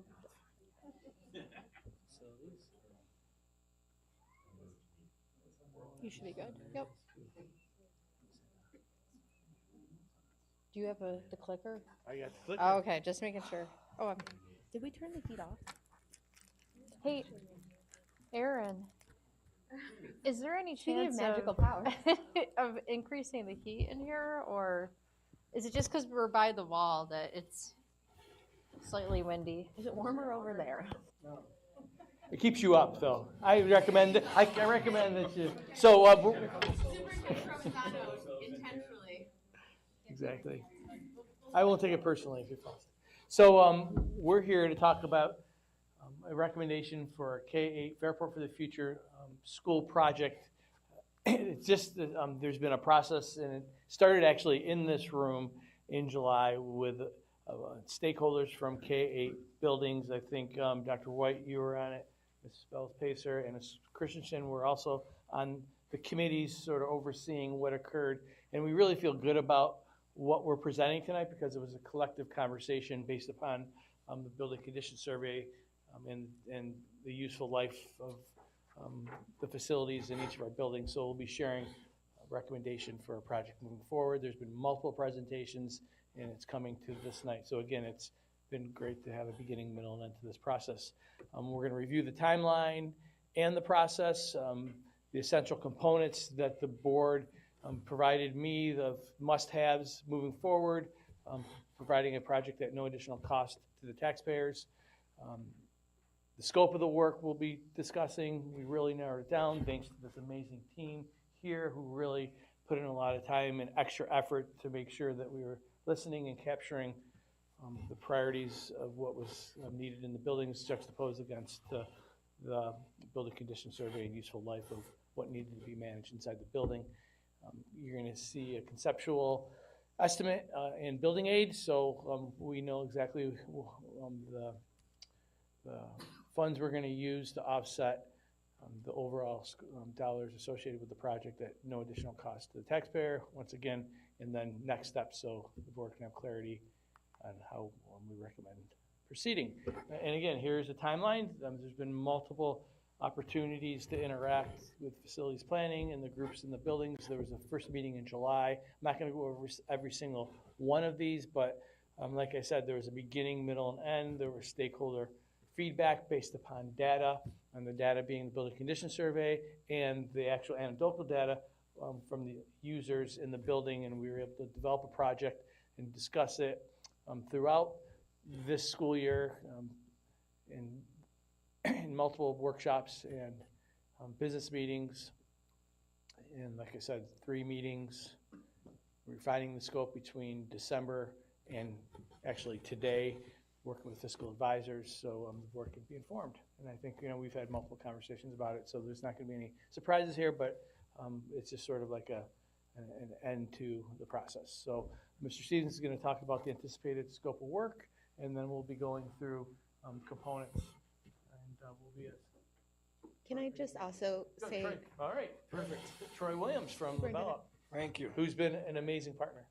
just to also thank you, when you kind of touch on stakeholders, I feel like you don't give yourself enough credit of what this process has really been, of bringing everybody in for hours and posters and really hearing from the people who live in these buildings every day and getting into the nitty gritty of it. And it was a pleasure to watch those conversations unfold and the way you and your team facilitated it. I'm really appreciative, and I'm just really excited to put this out to our community. Thank you. Have it no other way. I think it's what we do here. But again, I like to give credit to this team because it's a little extra, but I think it goes a long way because the buy-in and the understanding of the process from from the actual users, I think makes a difference. So without further ado, Troy's gonna talk a little bit about the project. Awesome. Thanks, Brett. Good night, everyone. We've, like Brett mentioned, this is the culmination of a lot of meetings at the administrative level, teachers, students to come when we get to that phase for sure. We always want to bring the end users in. We've identified several common themes throughout the proposed scope of work across the K through 8 buildings. These common themes will be the same for each building, so I'll just go through those briefly here. We've got the direct digital controls, the DDC upgrades, clock, PA safety and security upgrades, fire alarm system upgrades, and updated electrical service at varying levels at all buildings. What this entails is replacing a lot of aging out equipment, getting our controls modernized, and primarily, getting up to par with safety and security as they need to be within these buildings. Now, we'll have select scope of work at each building to look at. These will vary from building to building.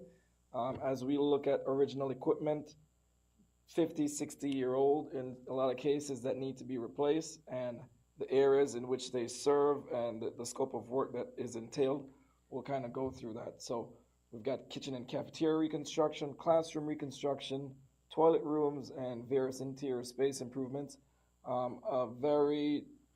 Something that was demanded a lot when we met with user groups were, the HVAC equipment, the ventilation, but not only that, but the state mandates for temperatures in the spaces and wanting to have air conditioning. So the team was tasked with looking at various solutions for that. It's not a one-size-fits-all. Each building is unique. They all have different ways which they were constructed over the years. So, kudos to Emmy and Aaron's team to kind of like put head together and figure out the best solutions forward. So as we kind of go on here, Matt will just briefly talk through some of the considerations. Yep. Teamwork. Teamwork. We'll bounce in and out here. So some of the considerations, I know Mr. Provenzano mentioned earlier, some of the different tasks as we went through the project development was involved cost impact, to name one, and then also balancing across all buildings. So here's some pieces, assumptions, considerations that were in place as we went through. So looking at a project referendum vote in the fall of 25, that helps us with our planning to know when building aid could flow. We look at our debt schedule. We look at when can construction start, because it takes time to develop following a project approval. It takes time then to go through the full design of the project before it's submitted to state ed. We know that our most available seasons for construction are summers. That's not the only time construction takes place. We know we've lived that through other projects that we work with buildings in terms of what spaces can we do work in throughout a school year? Is it second shift? Can we relocate during the day to do certain work? Bathrooms are a big piece. It takes a long time to reconstruct bathrooms. So ultimately, some bathrooms have to be gone without for some time as we work through the construction process. The building condition survey items, prioritizing those, as Troy mentioned before, those are some of the items we see in the common themes across all of the buildings. So those are prioritization, a lot relate to safety and security or health and safety, efficiencies as a whole, and aging, a lot of our aging equipment over the years. Construction, we look at scheduling and phasing, as mentioned before, scaling the project scope to manage the budget. So that's as we're looking at what building aid will be projected to be generated, how do we manage out the total cost of the project for over the 15 years of state building aid receipt, aligning with our debt, and then looking at our capital project or capital building reserve to see what can that support as a whole to help the tax impact. Kind of like buses, right? There's a local share. What can we put down for a down payment to lower our principal borrowing? And then economies of scale, another piece that helps us maximize efficiencies and costs. So the more economies of scale when we go to the bidding process helps us try to manage those pieces. And then financial, I mentioned before, state building aid ratio, our maximum cost allowances. We are capped at each building based on a calculation at the state level in terms of how much construction dollars are available over a 5-year period to do actual work and be aided. So as construction takes place, it's on a rolling clock. So if we do $5 million worth of construction on a building that gets approved by state ed today, that $5 million is not available as construction work we can do to be aided on until 5 years out from that date. So we have to look at that because we have past work that may be falling off at time periods in the future. And then, again, I mentioned the debt service schedule and our capital building reserve usage. So those are the different considerations from construction timeline to funds available to building aid, all those different pieces tying together to develop an overall dollar amount for the project referendum. So now I'll turn it back to Troy to go through the priorities and scope across the different buildings before talking about the financials. Thanks. So as you can imagine, it's quite an arduous task to leverage all those different considerations that Matt mentioned against the very evident need that you will see in the buildings for upgrades. Right? We started off with our very first meeting, I believe we had an astronomical number just from the BCS. And we've got to pare that down to what the buildings themselves generate for aid. So we started with our list of priorities. You know, safety and security is always at the fore when we sit down, and then we start chipping away at things. What are the most critical items? Like what would really go bad or happen, you know, if this piece of equipment went bad and shut down at the most inopportune moment? You know, and then there are the things like the electrical panels, the controls. These are all for, you know, energy efficiency. For safety as well, and then, you know, the PA and clock system upgrades. Managing all of that, you know, when we looked at the dollar amount that the list on the left-hand side took away from what was left available for the things that people wanted, that they could see, that would be more tangible to them, then you have the facility upgrade requests that are on the right-hand side there. As we go through, we'll look at each building and see what that actually looks like on the floor plans themselves to see how much space we'll actually be proposing to modify. Starting alphabetically here, we're looking at Brooks Hill Elementary. Major renovations proposed as were requested by the administrative team in their prioritization chart. We're looking at the classroom renovations, ceiling and lighting being one of the high priority items. The toilet rooms in these elementary classrooms, in the elementary classrooms, correct, from like K through 2, where we've got toilet rooms there. Actually, at Brooks Hill, there are toilet rooms in all the classrooms there that, you know, a lot of them need to be upgraded. There are the large group instruction spaces like the Spark Lab, the cafeteria, where we'll also be vying to get air conditioning placed in there as well. And then corridor ceilings and lights. That kind of goes along with as we're taking out mechanical equipment and you've got, you know, service lines running down the hallways, it makes sense to tackle all of that at the same time. So what it looks like on plan. Areas in blue would be the classroom renovations. You know, toilet rooms that we mentioned would go along in there, ceilings and lights. The area in green would be the cafeteria, which is heavily used throughout the school day. And then we've got the Spark Lab, the LGI. What's not shown here is the mechanical equipment that serves all 3 of those wings in this building. It's one piece of equipment. The proposal here would be to replace that original piece of equipment and put in 3 separate air handling units. And this would get us some flexibility in the future and allow us, you know, during construction to have some swing space to be able to take over spaces as we're constructing. Looking at Dudley Elementary, There is the ever-present concern about the fire-rated corridor walls. You know, we need to get those up to code. There is flooring, ceilings, and lights upgrades needed, toilet rooms upgrades needed. The library itself is open to the hallway, which has always been a code concern, and now we're able to capitalize on the scope of work proposed here to take care of that and start chipping away at the classroom corridor walls as well. Throughout the years, we've been doing small projects at Northside and Dudley. You know, we've been taking out the rubber flooring, replacing it with a terrazzo flooring like you see here in the high school. Easier to maintain, you know, greater longevity, and just a much better product for the value of it itself. So what the scope of work looks like here on plan. Library in purple, as you can see there off the main entrance. The proposal is to enclose that space and you know, upgrades within there for finishes, casework and so on, along with the classrooms and toilet rooms in the bottom left in the darker blue, and the cafeteria in the upper right.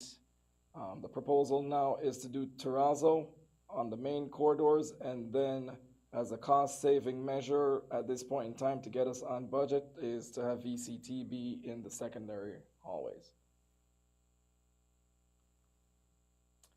Jefferson Ave, one of the more unique buildings in the district with all the different changes in levels. It poses its own set of opportunities. Yeah, their cafeteria here is also heavily used throughout the day and for after-school programs. The thought process here is to fully modernize the kitchen space, the cafeteria space, do some tidying up and minor work on the stage area. There's some toilet rooms there that we'll be capturing within that entire collective space to just make the most impact that we can for the largest amount of people using it. So really quick, the useful life of the kitchen area, it's a high impact area. Lots of issues with the infrastructure there, so that's why JA is getting a little bit more. As you recall, they were on the 2022 thank you project that didn't go forward, but we need to get at that because Aaron and his team are there consistently, you know, doing their magic. So Northside Elementary, similar to Dudley. The focus here, however, was looking at the larger group instruction spaces, getting air conditioning in there. You know, just a space where if there are extra hot days, you can filter kids in and out of these spaces to meet the requirements.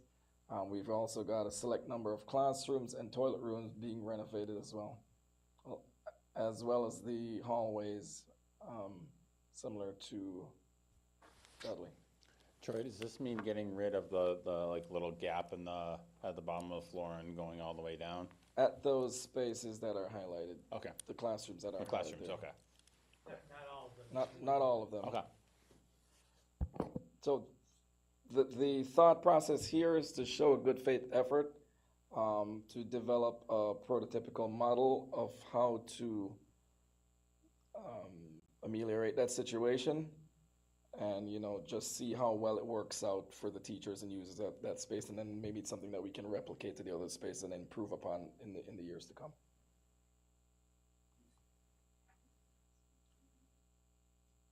Joanna Perrin, we've done some work in the middle schools in the previous project. Here we're continuing that good work. One of the rooms that was we were unable to capture in the last project, we're going to tackle now, being the fax room. We're also adding air conditioning to the gymnasium. In addition to the cafeteria, we're also proposing to do some work there in the cafeteria. There's a stage that's somewhat unusable in its current configuration, so the plan is to take out the stage, recapture that square footage, and have the cafeteria being able to flow all the way into that space so that you can have, potential there for a multitude of functions. Similarly, at Martha Brown, we've done work there in the last project in the science rooms. Here, we're also going to capture the reconstruction of the fax classroom, adding air conditioning to the cafeteria, and also continuing the reconstruction work of the multi-user toilet rooms.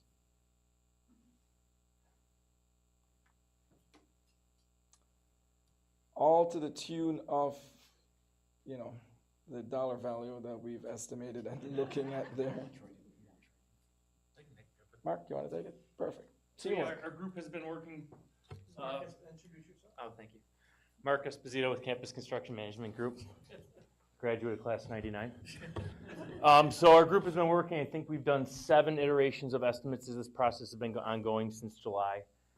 We have line items for each one of the items that Troy had talked to, broken down by building, for a total value of $73.5 million. This includes the incidental costs, the soft costs that go with this, with the fees, and then also a construction contingency. And within that, there's actually an escalation built in for each year because this project won't be fully constructed too close to 2030. So there's got to be some years in there for material escalation built into that. So those are all numbers that we take into granted when putting these numbers together.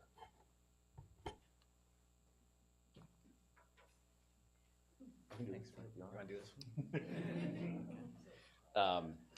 Thanks, Mark. So now we take that $73.5 million, kind of jump back to that piece here, in maximum cost allowances. The state has separate portions of cost allowances for construction portion of a project and incidental. So when we're doing the calculations and working with our advisors, that incidental number of the $14.2 million gets divided amongst all of the buildings to determine where we are in terms of the aidability of the project at each building. So ultimately, as we look through this, you'll see some notes on this slide that talk about delaying submission for 2 of the buildings in order to allow for cost allowance dollars to free up. Overall project referendum, the $73.5 million, proposing $15 million of capital building reserve usage. This close to uses up all of the funds that are in that reserve as of June of 24, at our year-end audit. The building aid ratio, 75.4%. And then bond percentage, basically what the bond percentage is of the work that's proposed in the scope, how much of that is aidable work that will be paid at that 75.4%. 96.63 is a very good bond percentage because there are always portions of a project that are unaided. For example, resurfacing a tennis court is not an aided work. It's considered maintenance. It's not considered reconstruction. Any furniture, fixtures, and equipment we're purchasing in an area that we're only doing reconstruction in is not an aided expense per the state. So we could renovate an entire space. We'd be expected to put back the equipment and furniture and all those pieces that were in that space to begin with. We believe, as we look at many of these spaces, that if we are reconstructing an entire space, it's a new space. So, but it's not an additional space. So, if we're constructing a whole new space, such as the addition taking place here at Fairport High School, that furniture, fixture, and equipment will be aided because it's a brand new space. Just to kind of highlight that. So that's why I've never seen it at 100%. So just based on the different factors that would go into a project. The goals through this was, again, to have no additional local tax impact by looking at both our capital building reserves and looking at our debt schedule. So you see through here the assumptions, voter approval in the fall of 25, new debt aligning with the debt schedule starting in 28-29. So starting to begin our debt pieces projecting out there to when that starts. It may require an early aid start request. We may have to evaluate it, go out another year, just depending on the timing of project approval. But right now, projecting that to be 28-29. Again, based on our state building aid ratio, the bond percentage, a couple of other pieces in terms of how we're aided at the state's assumed interest rate, borrowing projection rates, et cetera. So that highlights those pieces. And then the two buildings, we would have to delay submission just because of the work, right? We had a lot of site work take place at Jefferson Ave that we'll be waiting for that work to fall off. And then just the incidental portion at Northside as well for costs we've had there. So delaying that till November 10th of 26. So it just means how we're staggering the construction work itself over time. And then here's just a look at, you've seen these charts before, you're only going to see two tonight, one of our current schedule, and then one of the $73.5 million schedule. So here you can see in 2028-29, the green line is the key line to look at. The blue and the red line, the blue line is going to be our debt payments. The red lines are state building aid. The green is the local share. So the local share is that piece we're looking at over the years when developing capital improvement projects and trying to align debt, future debt with debt retirement. Think about it like a car payment, right? If we have a loan on a car payment, it ends in 5 years. Are we going to try to manage and balance that and try to align it up so we don't see any peaks or valleys in the cost, right? So here you can see in 28-29, there's a slight dip in the cost, again, into 29-30 and 30-31. So there's a 3-year phase-in, essentially, of the debt. Jump to the next slide, and you can see that green line is level. So that's the goal there. Again, kind of see the decrease, and then that goal of that level line over the years for the local share. So that's the potential project that we looked at here. Again, multiple iterations as we worked through the process. $73.5 million with the $15 million of capital building reserve usage. So I'll hand it off to Brett to finish up with the dates and timeline here. So there'll be plenty of opportunities by April 22nd to interact and see this presentation, process it, and ask more questions for refinement. We didn't want to say, okay, make a decision right now. So again, the board by April 22nd will confirm the final scope and the use of capital reserves and the voter referendum date projected for October right now, okay? And we're going to be working with the Board of Elections to confirm that date, and if that should shift, we'll communicate that accordingly, and that would shift these dates here. But this is all based upon an October referendum, okay? And then between April and October, we're going to be developing and implementing a community engagement plan, because that's a big part of this. We need to make sure that we're communicating it in a very clear way. And we're going to be not necessarily hitting the ground communicating in April, because we don't want mixed messages, because this has nothing to do with the budget, right? Lessons learned, okay?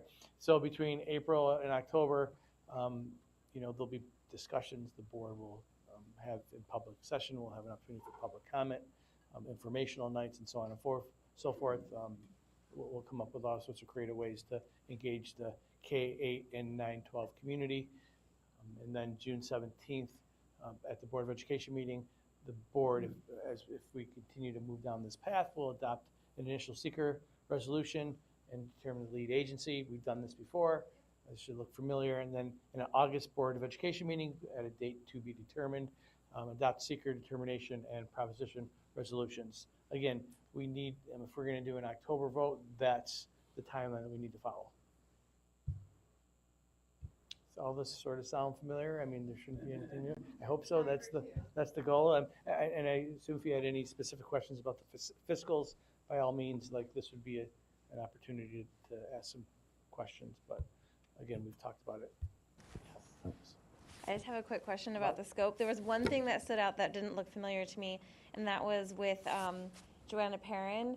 During our user meetings, they talked about making that stage into like a large group instruction area potentially, and saying, and then it kind of became we're gonna put that off in case we have extra money left over, and then now it says it's gonna be open cafeteria space. So I'm just curious for some more background on that. Yeah, I mean, the goal is to maximize the use of that space, and it came down to fiscals. You couldn't close it off to have it be an LGI, right? So right now, the best strategy is to take the stage, remove the stage, and then see where it goes from there. But we can't make it an LGI because of the costs at this point. So I guess I'm just curious because it sounded like from their conversations, they didn't really feel like they needed the space. Like, So then we had their user group meetings cafeteria. afterwards with the principals and some of the teachers that were on there. Now, they use that space for multiple different ways. And you take a look at the heat temperature index that we need to manage.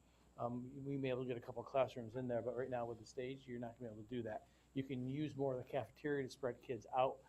So it became a functional conversation between the principal and some of the staff that were on the user groups as, yes, this is on the list. Okay, so it's something that they felt good about, that Oh, end without a result doubt, and yeah. all that. Yep. Okay, thank you. Thanks for noticing that. For sure. Any other questions? I don't think so. We've had, Great, looked at it a lot, so thank you. thank you. Very exciting and needed.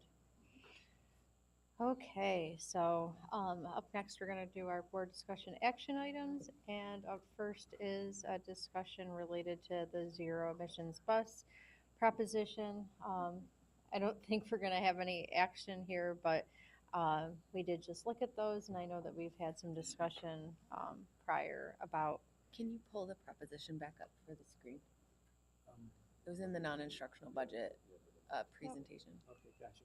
Thank you. Yep. I was like, you can't leave.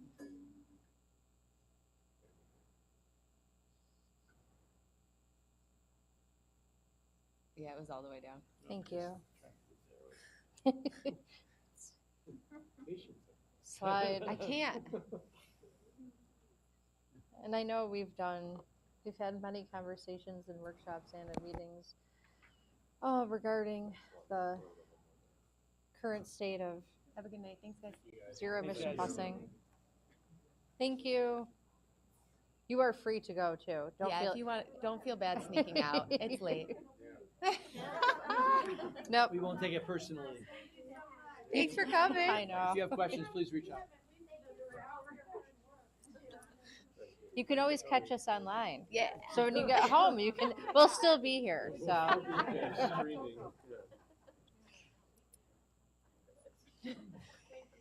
Have a good night. Okay. All right. So. So I think, sorry, I just wanted to, obviously, this is not a new thing. We've been talking about this since I think I got on the board. This is the centerpiece of every legislative conversation, every legislative meeting, every legislative breakfast. So, but I did want to point out, I forget who shared it among the board members, but I think reframing this a little bit. So this is all around the governor's mandate from, I think, 22 or 23.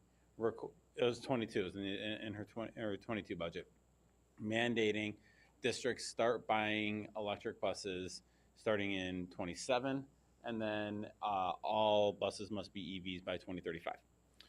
Then the governor was interviewed by News 10 here in Rochester, and said that, among other things, she said this is aspirational, which we all have very strong feelings on, but we're going to leave. And guess where we go with that? But I think the big quote from her that sticks out for me with this is again the governor talking to Channel 10 about the mandate. This is not going to be a hard and fast rule because we have to deal in the realities that the school districts are facing. Now I'm going to just be grateful that she showed up to the party at all, and not because the fact that she's late on it, because this is what we have been saying since day one. I will also say, Matt, I appreciate your information on the grants. I'm a little leery on grant money, especially anything that could be tied to the federal government, given the current administration. Not saying it won't happen, but that makes me a little bit nervous. So I guess what the governor said is also what we've been hearing from our legislators. We heard it at the breakfast at our individual tables. You know, I think in one of our debriefings, Representative Brunson said that they're hoping to amend this to add other alternative fuel buses. So it's not just electric, it's hydrogen, it's propane, and possibly extending it out. Somebody at another table, I forget, I believe Jensen said that they're hoping to extend this out as long as 20 years. What? I mean, so I guess as we think about this as a board, if one of the reasons that we were thinking about this in the first place was the governor's mandate is coming in, as much as we don't like it, but the governor's mandate is coming. Let's start getting ahead of this game. Let's start being on top of it so that we're not all catching up in 2027 with everybody else. If it's starting to look like that mandate is going to get pushed back, and we're getting more, the governor's quote is concrete that it's probably going to be pushed back, or there's more potential for it to be pushed back. I guess I wonder, given everything we've heard in the non-instructional budget and our capital needs that we have in the district, maybe this is not the best time to have this proposition going to voters on this one. My 1 of 7 opinion on this, but I just, the compelling why for me was, this is going to happen, let's try to get in front of it and see what we can do. Losing that compelling why changes my calculus on this. I always go back to, none of us are against this shift, and we're all very sustainably focused. We've set it as our goals. We want to help in every way we can because we know we are a large organization. Unfortunately, we are also tied by the funding that we have and can generate. And right now, a diesel bus is about $203,000, and an electric bus is $545,000. So it's amazing and wonderful if we can get grants. However, we do not have any besides the DASNY grant that is a guarantee. Correct me if I'm wrong. Okay, nobody has sent us a letter and said, we will give you this check if you do X, Y, and Z. We also do not, I hate to even call it a mandate from the governor's office because it was in her budget proposal a few years ago, and then there's been selective guidance from the state, but really no direct statement of you have to do this or X. It's you're doing this, and it's just not strong enough, in my opinion, right now for us to take this on as a burden to our community, because even if there is grant funding, we are now taking on the professional development for our mechanics to do this work. We are going to have to look into site work because while it does cover the charger, well, our favorite new phrase, economy of scale, if we're ripping up part of the concrete, do we do the rest of that line in anticipation with the conduit for future chargers? Or don't we? Because maybe we only ever end up with 2 electric buses because then this gets changed a few years down the road. There's just not enough of a clear framework for the state for me to ask our community to understand this paragraph, which is daunting, and understand that as your Board of Education, we are saying we aren't going to do this unless we have the grants, even though this proposition Doesn't read, I mean, it's hard. gives us permission to take out borrowing. And that's That's not a criticism to anyone. criticism. This This is the is legal requirements of required. how we have to word this. It's for me, as 1 of 7, it's a hefty weight to ask of our community right now in such a unclear path of this work. So I just have a quick question. So we would have the ability to not do this if we didn't get the grant money? That's correct? So if they pass the proposition, the community votes and passes the proposition, the grant money doesn't come in, we don't buy the buses. Is that Correct. right? And as it stands right now, we work with the vendor to secure the grant funds, so they would be aware of that. So the application process would flow through the vendor, and they'd be going through that process and get actually the money direct to them. So just to help you understand that flow for the existing grants that I had communicated for what we'd be looking at for these 2 buses. Is there a specific timeline on these grants as far as like if we wanted to wait another year until we get our current bus that we're working on buying and try that out? Like, or is there a time Yeah, so crunch there's an with it. uncertainty on the EPA piece on that grant, and then seeing where these will all continue to be. Will they renew? Right, that is one of the pieces of concerns is will the grants continue to come forth? The EPA, we did get approved for an EPA grant. However, a purchase order is required to start to move forward. Well, we didn't have this in place yet, so we've asked for we got one 45-day extension. We've asked for another extension just to try to continue to get us past May so that we can move forward with that process. We still haven't heard back on that piece. So they may be waiting to see how things shake out before approving any extensions on the EPA piece. When will we have more information from Fairport Electric to know how they're able to support the? So we'll have information within the next 2 weeks. Yep. We're going to be meeting with them very soon to talk about their capacity and how they view it.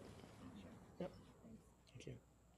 Yeah, I will. You know I will. You look at Yeah, I think for me, that's the big question is, I mean, all the questions that we've been asking for so long, and there's been a lot of like shoulder shrugs because it's, just the cart before the horse a little bit. And so, the infrastructure piece, the Fairport Electric, like what Dr. White was saying with the chargers, like, are we putting in just a couple, or are we gonna end up having to rip those out later?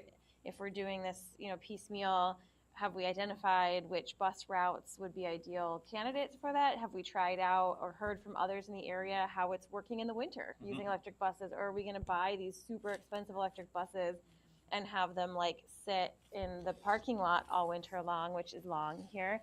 And how will repairs work? What does that look like? So it seems like on the one hand, like we won't have to, the grants would cover it. So that's great. I'm just a little nervous about like rushing headlong into something when there's all these surrounding questions that I don't feel like we've gotten answers to. And I think and what you and Mayor Kilton were saying, like, we can get the bus, assuming we get the grants and the grants cover the cost of the buses. Yay, great, we haven't paid for it. But there's training, and then that is still 2 to 3 buses that we have to maintain along with our full other fleet of buses, of diesel buses, and all the costs involved in that. And yeah, I mean, I think that's one of those things that like the grants cover the cost to get it delivered, and we can charge it. But there's a lot of cost. That's not the end of how much we're going to pay to use any kind of bus, much less an electric one. And I know there are questions.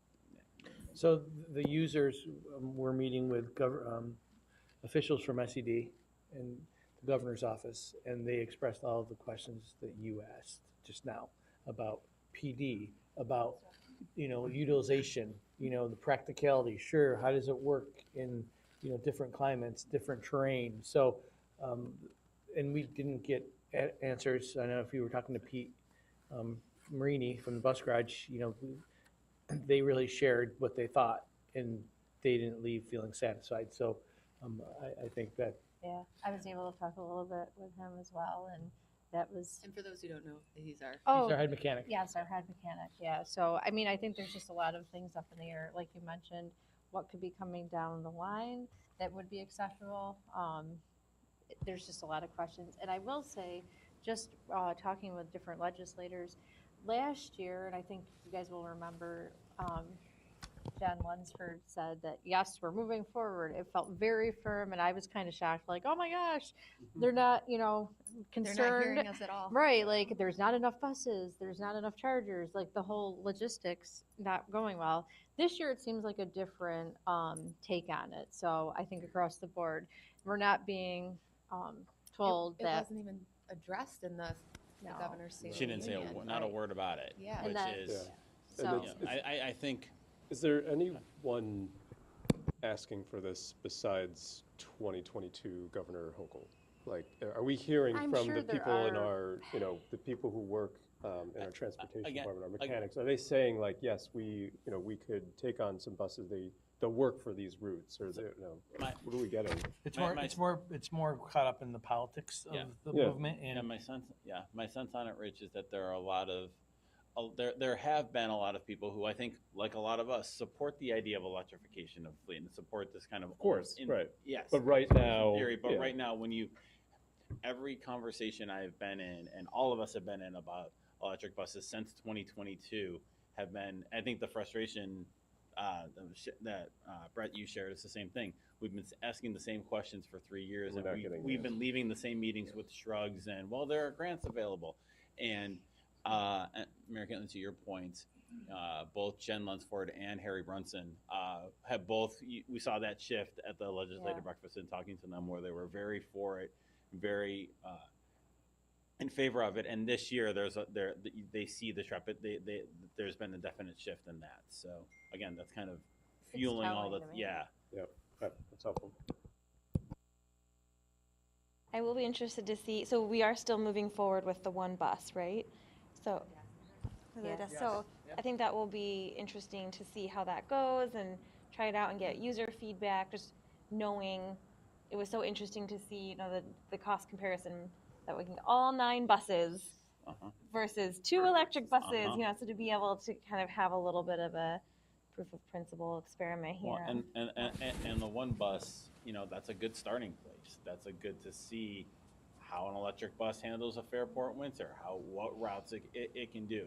I know you don't want to just rely on one, but at the cost, again, weighing the opportunity cost of all of it, you know, I think. And you know, the fact that there is the grant money makes it worth a discussion, but there's a lot of other costs than just the costs of the bus itself. And there's bandwidth, and there's all these considerations of how much we talk about it, and then how much, and then if we have 3 of them, you know, what that involves. And so when will the one that we're purchasing be on the road?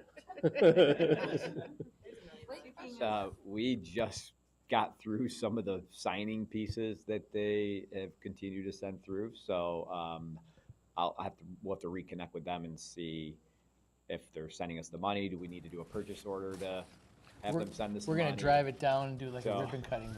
Yeah, still, We have to do it. still a purchase order has not been completed for the purchase of the bus, because I was thinking we'd maybe see a communication or some kind of payment after we sign these documents, but you know, we just signed final papers on it, so you can anticipate, you know, it'll be months out though. Yeah.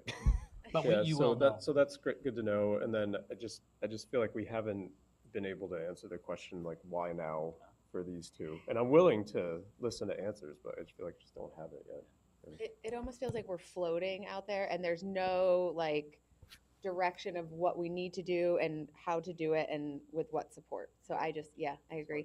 And I would just like to highlight, though, we still have our goal on sustainability, and we are still working so strongly.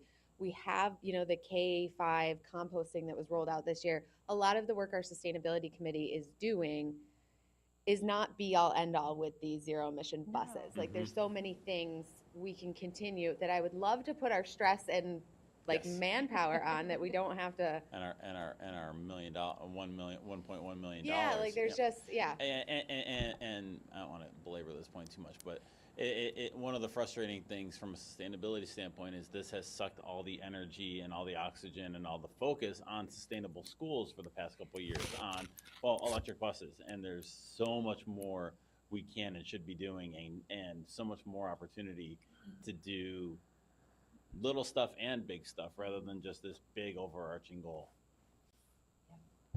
Just to clarify on the funding sources, the EPA is the federal piece. That's why that one probably is in limbo. And then the New York Schools Bus Incentive Program, that's through NYSERDA. So that's the state. So you've heard NYSERDA, right? But that's really the New York Schools Bus Incentive Program, funding source being through NYSERDA, which is the Energy Research and Development Agency. That was that the one that was funded the first time and went to much higher need situations? Or was that?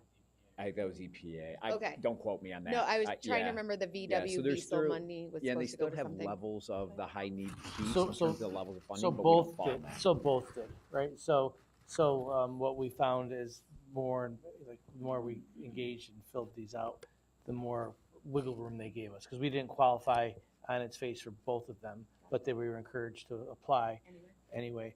with all the uncertainty. So, Good exercise. yeah. Yes. Yeah, I think Brett was gonna just kind of summarize what we were talking about, so I will. Yeah, go for it. Oh, no. Oh, you want? So I know, again, we've had lots of discussion. It sounds like we are kind of tabling this for now in terms of putting it on. We can talk more about it, but I think there are probably greater needs in the community that we can focus on, as we said. So, and again, it is just very confusing, but. Yeah, I appreciate the clarity. Enough said. Okay. Can't wait till all the guidance comes out tomorrow. Yeah, it Yes, is. I know. Or Probably something, right. something crazy comes out later this week. Yeah. Yeah, to that with Matt, it's really nice to just know what the options are and to know that we Yeah. have whatever information there is, we have it, even if it's, more limited than we like. So thank you for seeking all that out. I'll keep reading my tea leaves and hope that something will come to me. Okay, so up next, I need a motion to approve the field trip request. So Mary Caitlin and Jan, any discussion? Okay, all in favor? Aye. Okay, next up is policy. I need a motion that the Board of Education approves the first readings of the following policies. There's not a lot, so I'm reading it.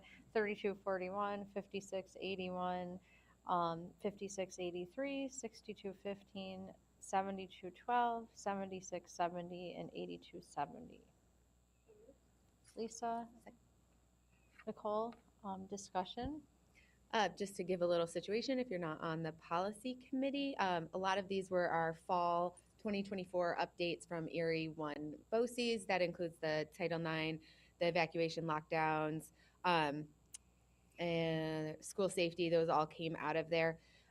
Huge thank you to our instructional technology department for reworking that. Continued thanks to our special education department. They've had a really hefty load of policies, and huge shout out to our board clerk for the organization and getting these out there. So yeah, wonderful work, and we're keeping it moving. All in favor? Aye, 7-0. Policy second reads. Again, we've seen these before, but I need a motion that the Board of Education approves the second reading of the following policies: 1630, 1650, 5410, 5620, 6150, 6151, 6214, 7690, 8130, and 8131. I think that was Lisa. Jan, discussion? Okay, all in favor? Aye, 7-0. Next up, we have our school calendar, which is not available to the public yet, so I know but we'll talk about that. But I do need a motion to approve the 2025-26 school calendar as attached. Brian, Mary Caitlin, discussion, and I think we did it last year, but Brian, go ahead. We did. I think it's always I think it's a great. It's a great discussion. This is probably one thing I get asked the most about as a board member from people in the community is when's the calendar coming out.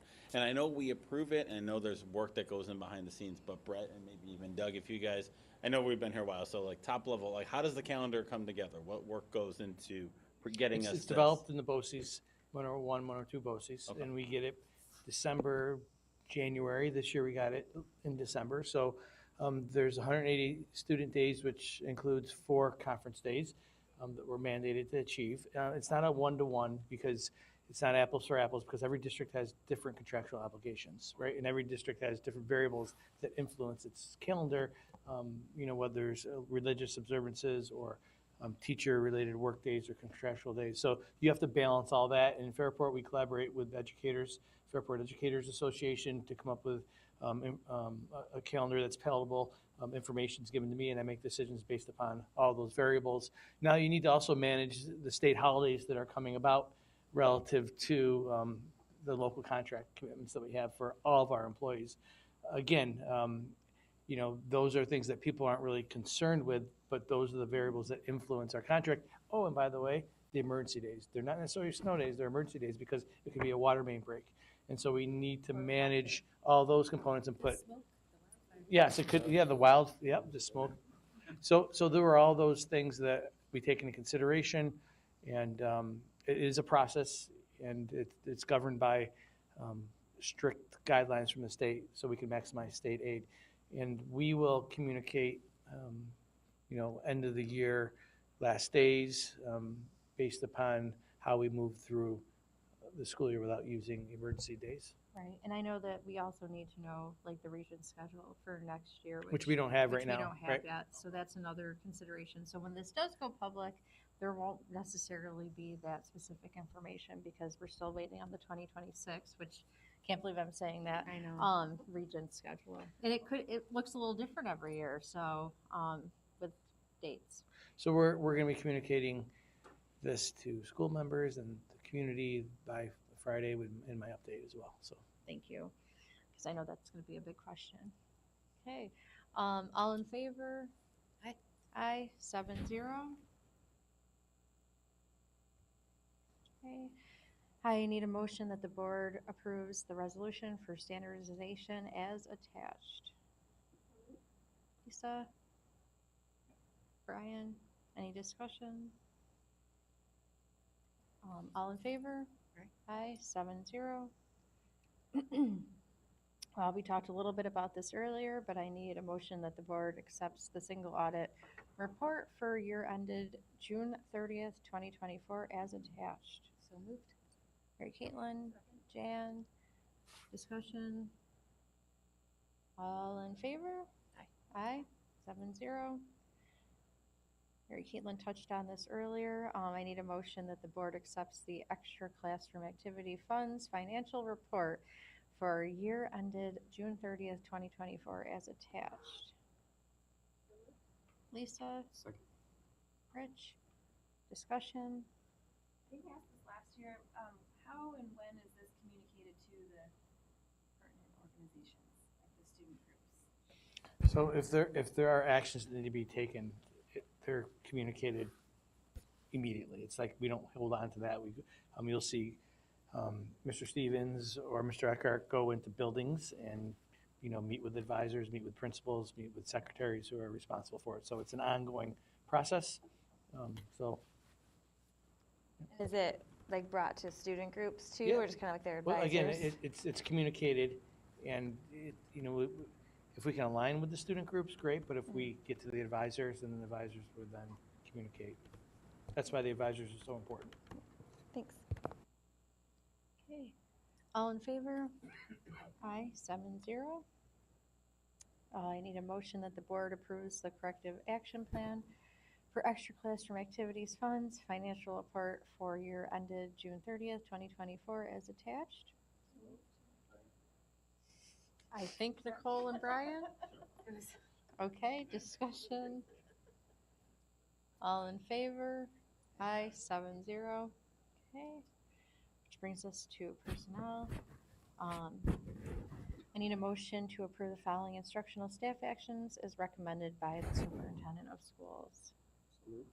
Rich? Lisa?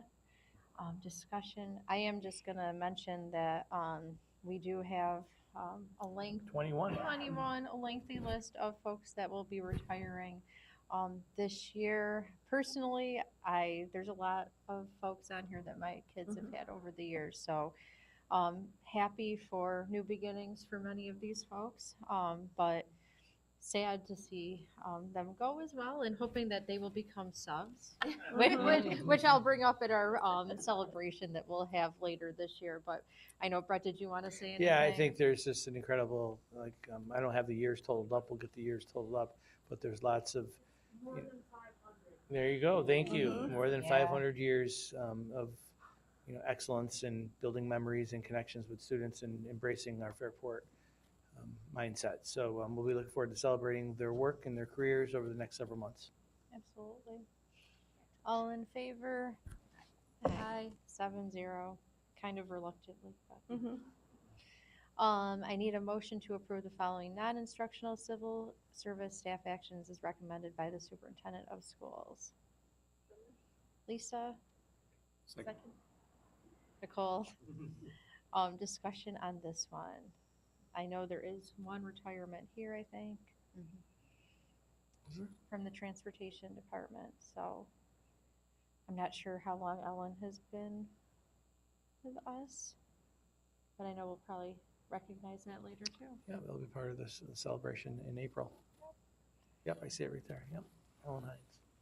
Okay, all in favor? Aye. 7-0. And athletics. Lots here. I need a motion to approve the following athletic staff actions as recommended by the superintendent of schools. Lisa, Brian, discussion. Lots of appointments for spring sports. And I think at the ready, man. yeah, we are. All in favor? Aye. Aye, 7-0. Tenure recommendations. I need a motion to approve the attached tenure appointments as recommended by the superintendent of schools. So moved. Mary Caitlin, Brian, discussion. All in favor? Aye, 7-0.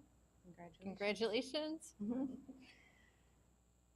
I need a motion to approve the attached memorandums of agreement as recommended by the superintendent of schools. Lisa. Second. Nicole, on discussion. Okay, all in favor? Aye, 7-0. Which leads us to the consent calendar, and I need a motion to approve the consent calendar. Lisa. Second. Rich. All in favor? Aye. Aye. 7-0. And we are at, motion to enter into executive session for matters pertaining to the job performance and evaluation of members of a non-collective bargaining unit. We invite Superintendent Provenzano, Assistant Superintendent of Human Resources, Doug Luff, and the Assistant Superintendent of the Business Office, Matt Stevens. So moved. Lisa, or oh my gosh, right, Caitlin? I'm gonna say Lisa. All in favor? Aye. Got it in before 9. And if you're listening from home, we will reconvene only to adjourn, so there will not be anything else that you're missing, because I'm sure you're ready to move on with your evening as well. Thanks.